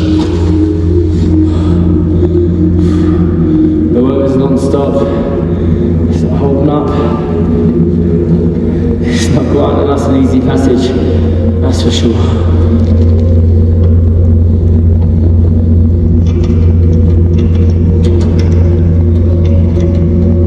The icefall is like being on a different planet. It's eerie, it's cold, it's like being on the moon. You've got crevasses that are 10 meters long, where you've got ladders strapped together with a piece of rope laid over the crevasse and you literally have to walk over it. You know, your life is in your own hands.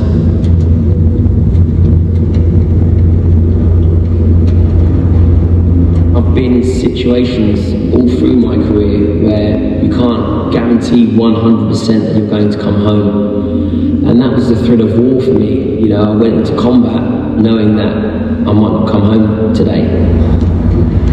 It's a strange way to look at life, but that's the way my brain is wired.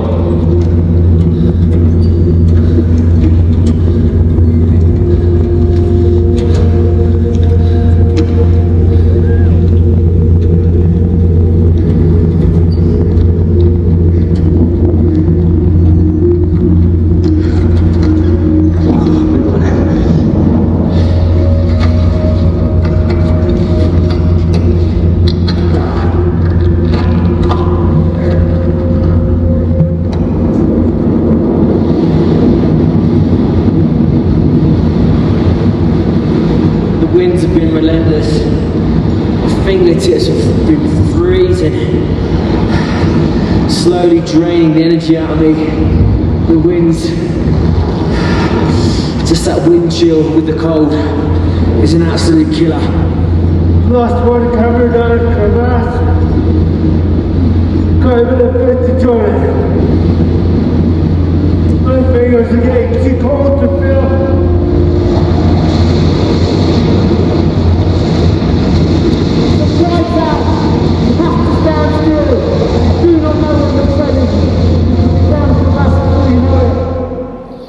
Don't think about it too much, Ed. Now, as we came up to that point, there was some Sherpa guides that came down, you know, and we took on their advice. You know, they were Sherpa mountain guides. There were no sort of Western climbers on the mountain at that stage. But again, I didn't let those people define me. You know, they're advised that we leave and that we go off with them, but again, I know myself better than anyone else. I know where my limitations are. I know where my boundaries are. You know, I've pushed myself before. I know that space, and I wasn't anywhere near my limitations. You know, so I thought to myself, listen, even if I go an extra 100 meters, and I go, right, listen, this is enough. I wasn't at my limits then. So again, a lot of people would have gone, right, yeah, these are the experts, let's turn around. But knowing yourself gives you that sort of liberty to make those decisions. Sort of liberates you to go, yes, listen, thanks very much for your advice, but again, I know myself better than you do. I'm ready to crack on. And again with Ed, when Ed said, I don't really know what this means, that meant no, when I asked him if he was ready. And again, just because he had that time to think, he's already been up there 3 times. You know, and I said to him, Ed, come on, you've already been up 3 times, are you good to go? And the moment he said yes, I thought, right, let's move. And do not get me wrong, it was horrendous. You know, you can see the state that we're in. We weren't even at Camp 1 then. And then we had to push on through Camp 1 to Camp 2. And as I was pushing on through, I was thinking to myself, right, bloody hell, you know, talk about committing. And I was really outside of my comfort zone, and every step really was just exposing. And as I got to Camp 2, the weather just didn't subside. It just kept beating down on us. And we waited for a couple of days at Camp 2, the weather still didn't go, and we were told that within 24 hours the storm would go, there'd be a weather window. So we decided to brave the storm from Camp 2 to Camp 3, and then we got to Camp 3, which is 7,300 metres where we went on our first rotation, and that's when we put on supplement oxygen. From there, from Camp 3 to Camp 4, halfway along that journey, storm went. I can just remember halfway sort of up there on my way to Camp 4 thinking to myself, I'm so glad that we went through this storm when we did, because now we were one of probably about 20 climbers, 25 max, probably about 10 climbers and about 15 Sherpas that would be at Camp 4 ready for that summit bid. And we arrived at Camp 4, myself, Ed Dower and Ed Sherpa, we arrived at Camp 4 on the 13th of May 2018 at 3 p.m. Now Camp 4 is the death zone, it's exactly what it says on the tin, it's just barren, you've got no energy, even when you're on oxygen, your body's just slowly deteriorating, your organs don't really work. And we got there at 3 p.m. looking to go for our summit bid at 10 p.m. that evening, to hopefully stand on top of the world on the 14th of May of 2018. Now this is the video of us at Camp 4 in the death zone, me and Ed, at 10 p.m. on the 13th of May, ready for that push. It's 10 p.m.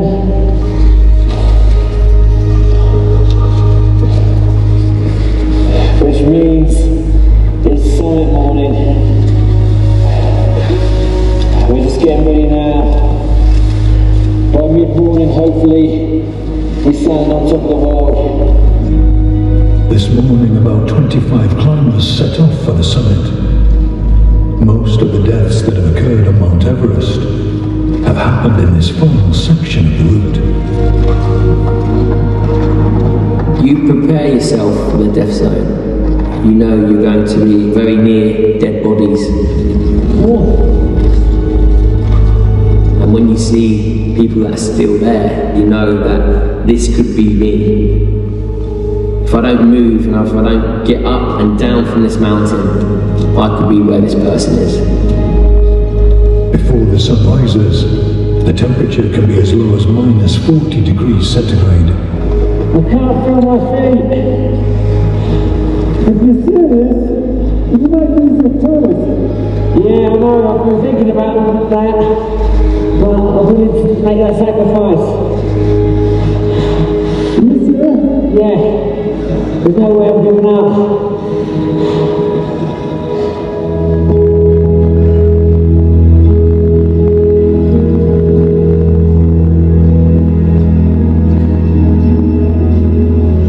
Can burn 20,000 calories on the day of the summit attempt. Dower constantly tries to provide Ant with high energy snacks and water. That is amazing, please. No worries, Dower. We'll crack on.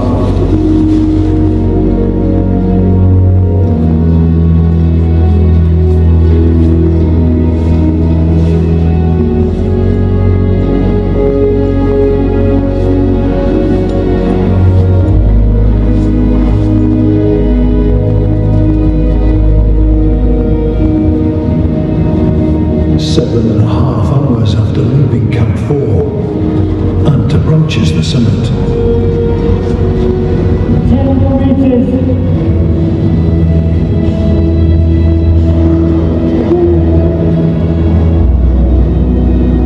As I reached the summit, I realised we're one of the first people up on this first morning.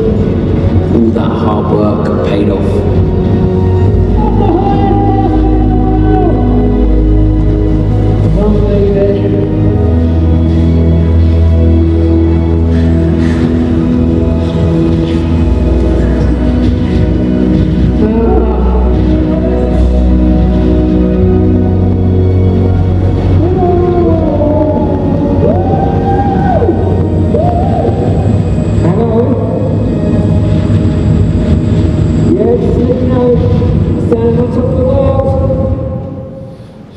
By the way,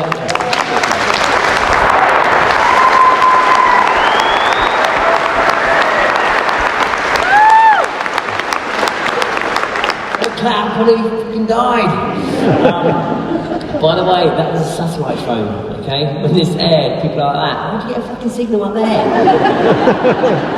Fucking iPhone. Brilliant, I love Twitter.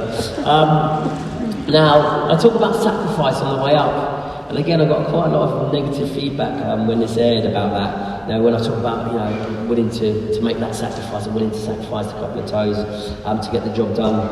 And people went, that's just ego taking over.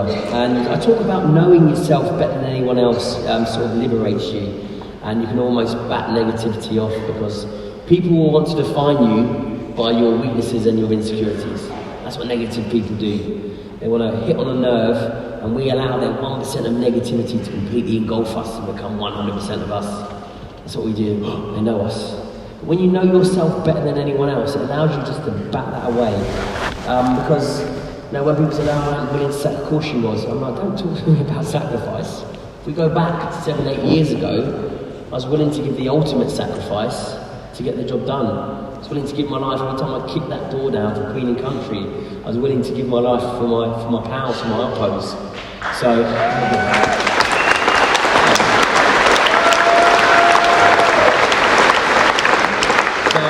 when that's when you know yourself, you know what you've been through, you know what you've done, so you can almost just bat that off and go, cheers, dickhead. And it allows you to do that because, again, I was willing to, so now, I was willing to sacrifice a couple of toes to get the job done, but for me, that was sort of scaling things down. That's why I say it's so important to know about yourself and to learn about yourself, because it allows you just to honestly bat away negativity. And even when I got onto the summit, I remember getting on the summit and the weather sort of turned. That storm came back around. I'd done a 360, and as you can see, 10 meters away from the summit, the skies were clear. And I got on that summit, and boom, little did we know that storm was doing a 360 and coming back around on us.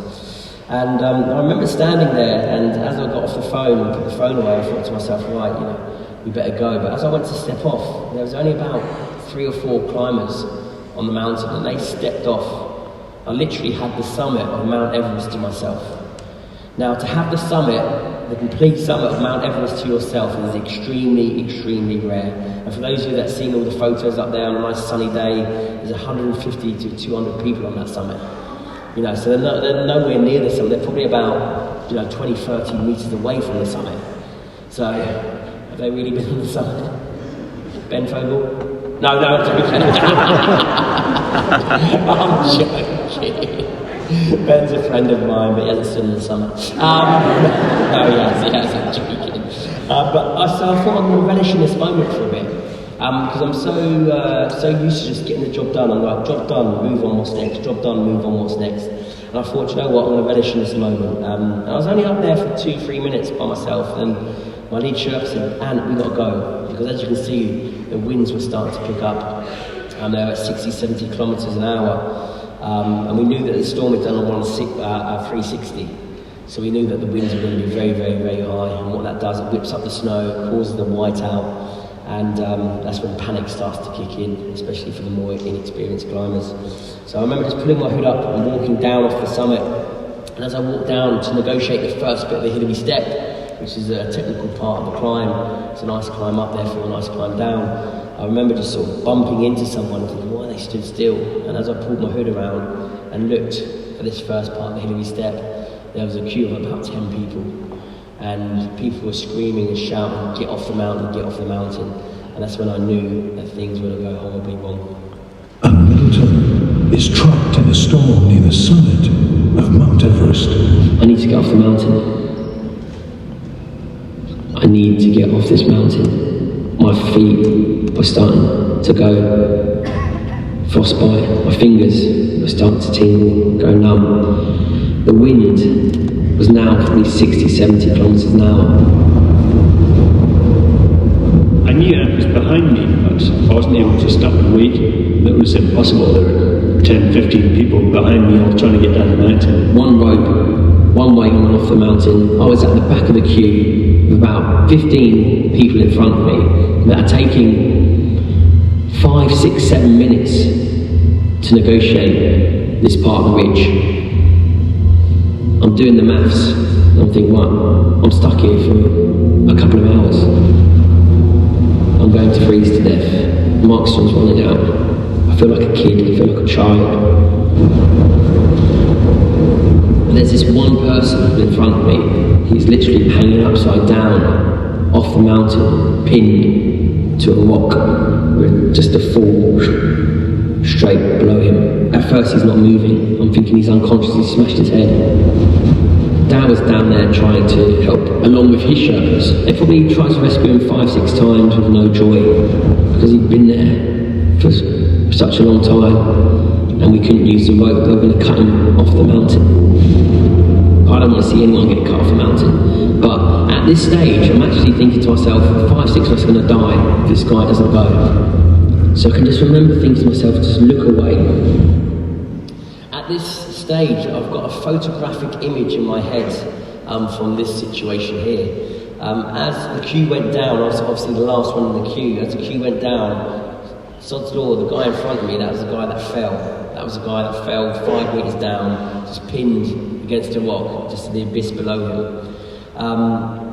And they tried to rescue him about 4 or 5 times. It took about 45 minutes until they eventually did. But after about 30 minutes, I'm thinking to myself, wow, I'm not getting off the mountain. I remember seeing this guy here, and as the whiteout subsided, as the ridge went down and across, probably about 20 meters in front of me, I could see every now and then as the wind took the whiteout away. And there were 2 more climbers that had fallen off the mountain. They'd been blown off the ridge, but they were upright. One of them was crying, I could hear that he was crying, and the other one was trying to make his way back up to the ridge. And I have a clear image in my head of looking, seeing this climber here, the 2 climbers on the ridge, and thinking to myself, Ant, you are not getting off this mountain.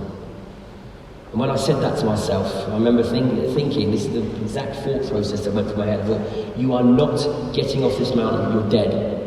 And the moment I said to myself that I was dead, I can just remember the sheer sense of panic engulfing me for the first time. I've never ever told myself that. I can just remember just this sheer sense of panic just taking over. And the next thought process in my head was, unclip and jump off the mountain. I remember I saw this picture and I was just like, right, Ant, you're dead, just unclip and jump off the mountain.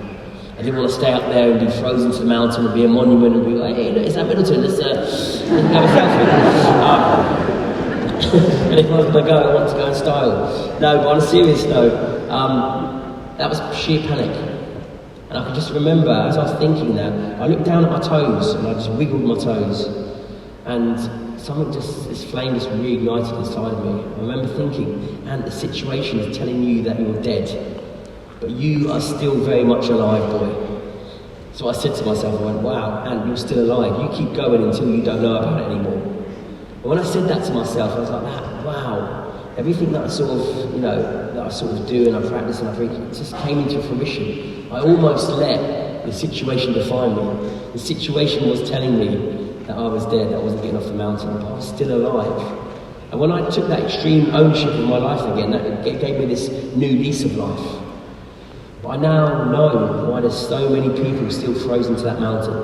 There's so many people that die in that death zone. Because the magnitude of the situation tells them that they're dead and they bow down to it, which I almost done. I almost fell victim to exactly what I put into practice. And when I wiggled my toes and I said, right, Ant, you are still very much alive, I just thought to myself, I need to get down.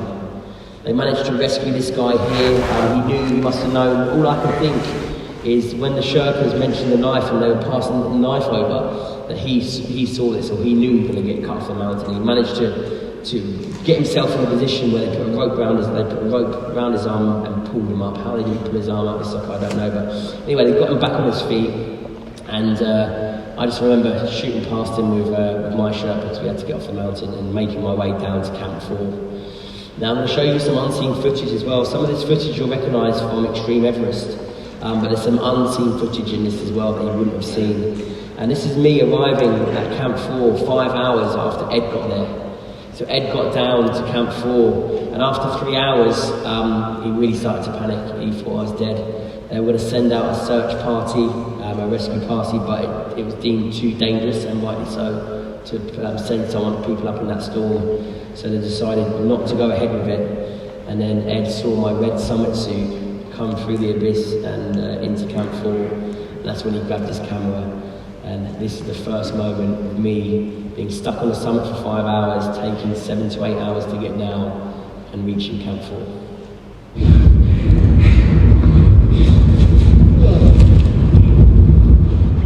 Most horrific thing I've ever witnessed in my life.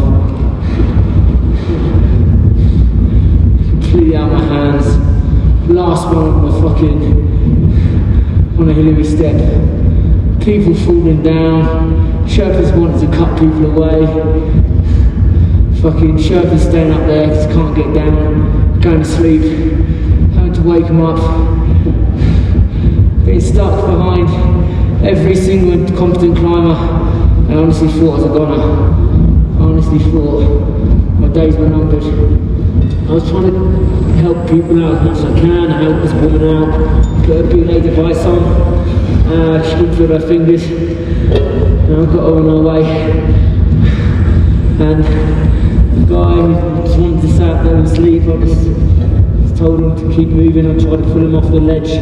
He wouldn't move.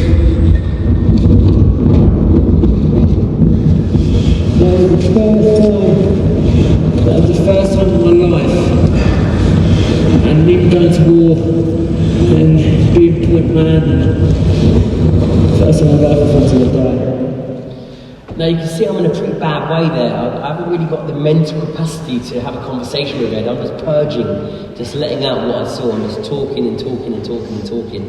And he's trying to talk to me, but I'm just talking over him and just saying what I saw. And shortly after that, I sort of pass out, I fall asleep. And I wake up because I run out of oxygen. So I wake up and I'm struggling to breathe. I think, well, I just change the cylinder. And I go to change my cylinder, but I can't see. And initially I thought, wow, it's got dark quick. Is it night time already? I was a bit confused. But then, as I could start to see a bit of light at my left eye, I realised I was snowblind. I was completely snowblind in my right eye and partially snowblind in my left eye. And I can remember just waking Ed up because I knew that if my left eye deteriorated, that we would be stuck up there. and we were at Camp 4, we'd be stuck up there and I'd be completely blind. Now snow blindness is like, it's where the winds whip up all the fine snow and they wet across your face. It's like getting a key on a bit of perspex. That's exactly what it's like. And your eyes wells up, it closes because it wants to heal, and you can't open it. It's like getting extreme sand in your eye as well, it's like that pain as well. So you patch it up so you don't use it to heal a lot quicker. But I knew that if we didn't move straight away, that my left eye could deteriorate, because I probably had about 70% vision in it, and it's all blurred on one side of the eye. I thought to myself, if this goes as well, then we're going to be in deep trouble. Now here's me waking up, probably about 3 hours after arriving at Camp 4, waking up snowblind, knowing that we have to move. Caird had been in the death zone for 24 hours and has started to lose vision in one of his eyes. I think he's a little bit snowblind, and he's got a stone burn in his eyes as well, so they're all weepy, you can't really see it, but he's a bit fucked. God was gracious to bless me with 2 eyes. Believe in God now, do you? One of the Hindu gods, yeah. Not the fucking mountain god. Jamalamba. Goddess mother of the earth, she doesn't like you. No. I don't want to go down with you blind. Eyes full, loads of face, remember? It's difficult with 2 eyes.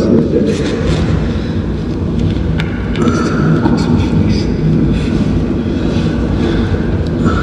Hold that on your hands, make it warm. The tape, you've got to get out there. There's a big one, and you look a bit daft, but I've got one eye now to get me back down. We're still at Camp 4, right? If he goes blind, then it's going to take us a week or so to get down. There's still no helicopter rescue up here. Well, I'm pretty beaten up, but my legs still work. I've got an eye. I've got head.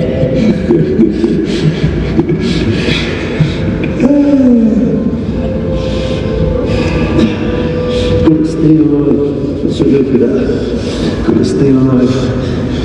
I don't want to be good at staying alive anymore. A decade of it. I know what you mean.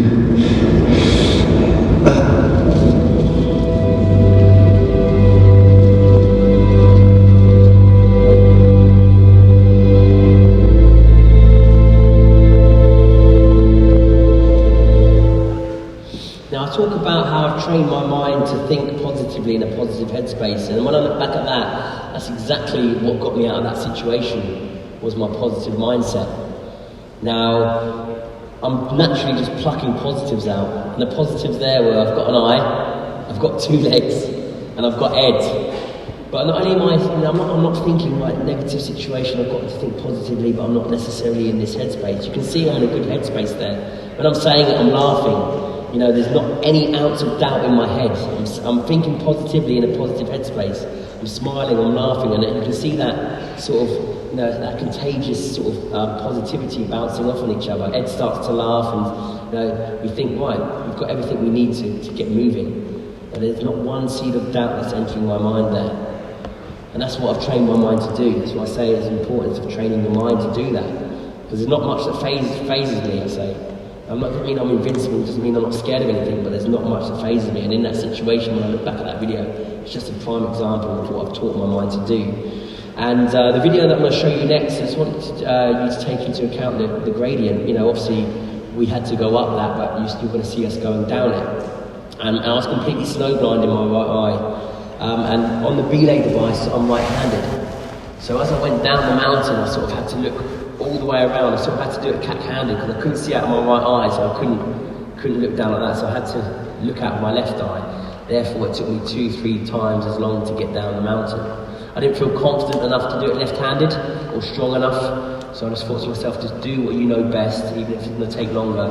Just make sure you keep hold of that rope, because if you go, you're going to go, and you've got one eye. So this is me and Ed. This is literally hours after coming down from Camp 4, going, right, we've got to move. Not only was I snowblind in my right eye, but I didn't want my left eye to deteriorate. And this is me and Ed leaving Camp 4 to try and get down as low as possible. Ant and Ed leave Camp 4 and start the 2,600 metre descent to base camp.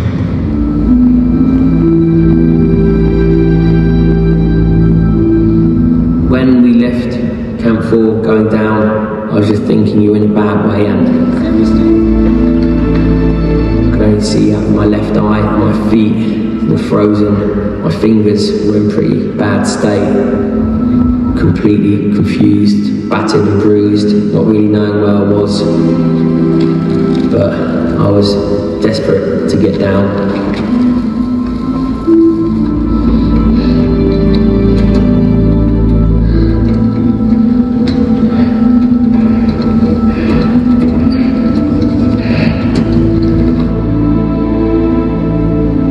7 days after leaving base camp, Ant finally makes it back.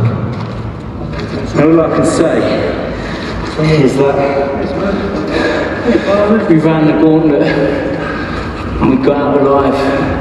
It's as simple as that. Mother Nature, Mount Everest, bent me over, pulled my pants down, gave me a good hide and said, on your way.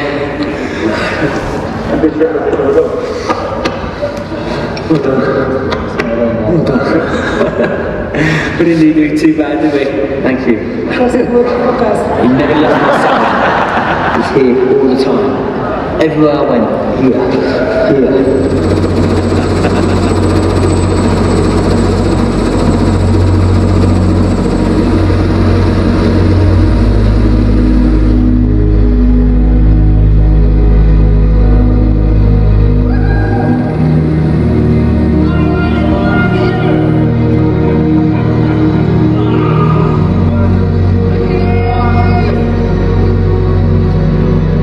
It took 3 months for the circulation in my toes to come back. It took about 3 weeks before my vision came back. But to be stood there on the summit for those couple of seconds, to look around you, to say, I'm the highest person in the world, it was just elation. They're the moments that will stay with me forever. Getting older and as the children are getting bigger, I'm finding it harder and harder to sort of separate myself emotionally from the family. But I sort of know, having done it all my life, I need to keep on pushing myself. And having just done what I've just done, it's only fueled me even more. The wife didn't like that bit.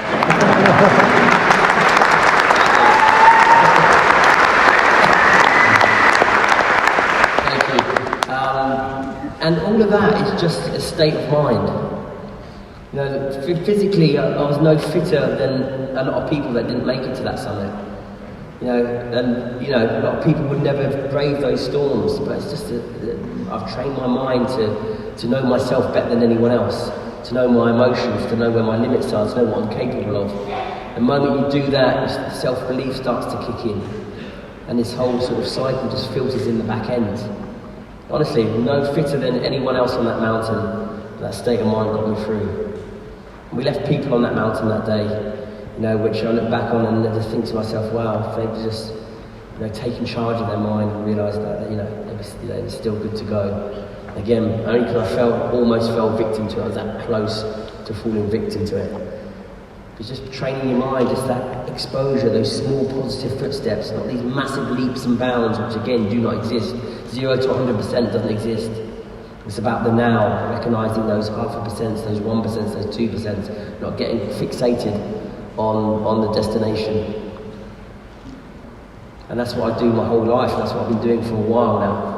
So I had a bit of a head start. It's never too late to adopt that mindset. And there's 4 pillars that I use before I leave you, beautiful lot. There's 4 pillars that I use, that I attack everything in life with.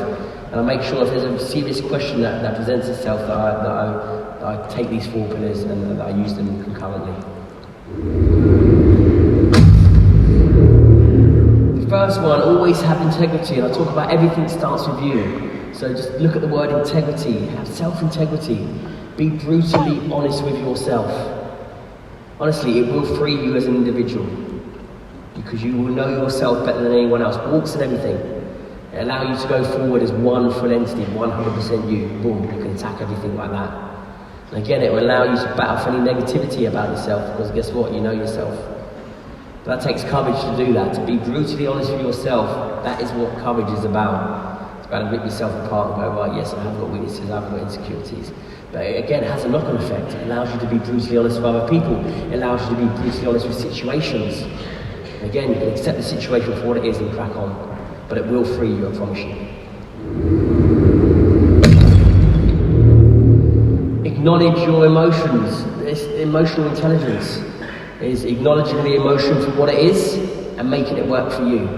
I say that again, all emotional intelligence is acknowledging your emotion for what it is and making it work for you. Because the moment something doesn't work for you, guess what it does? It works against you. And that's what a lot of people's emotions do. They work against them. Therefore, they're working against themselves. Because it's their fucking emotions. So that's why they're at war with themselves their whole lives. That's why they've got this friction, this push and pull. Because they're not allowing their emotions to work for them. Fear is the main emotion that stops us from achieving everything. That is your emotion. That's not going anywhere. That's with you for your whole life.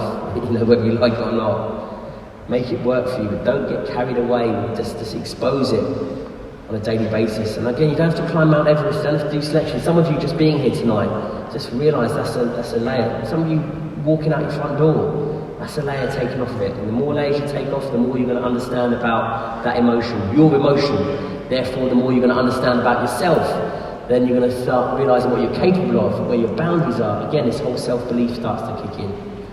But acknowledge your emotions for what they are. Make them work for you. Take ownership of yourself. Hold yourself accountable. You know, sometimes it's not our fault, but it becomes our problem. We go, that wasn't my fault. Well, it's your problem. Take ownership of that, whether it's positive or negative. And what that allows you to do, it allows you to deal with the situation at hand, get it over and done with, or at least attempt to do it, park it up and crack on. Then you might, as long as you commit to it and you try and solve it, then even if you can't, you park it up and you'll go on through life, and all of a sudden you'll go, oh, that's where that fits in. Boom. Take ownership of it and you can put it into place. It starts to make sense. The moment you try and back things off, you try and slope shoulders and go, oh, actually, it wasn't my fault, it's not my problem. That problem will come and bite you in the arse every single time. So take ownership of it there and then. Okay, it will free you eventually, I promise you, rather than biting you in the arse every single time. And the main one that I swear by and I live by, and that everything I do, my wife calls me annoyingly positive.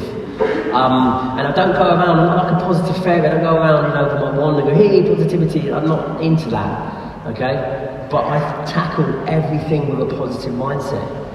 And if you learn to do that, it will give you the advantage over everything in life, I promise you. It's almost like standing on top of the problem. And 9 times out of 10 you can solve it just by looking down at it. You go, oh, that's where it is, boom. And you can just move on. If you try and tackle everything with a negative mindset, you'll be looking up at Mount Everest, and I promise you, your feet will not leave the ground.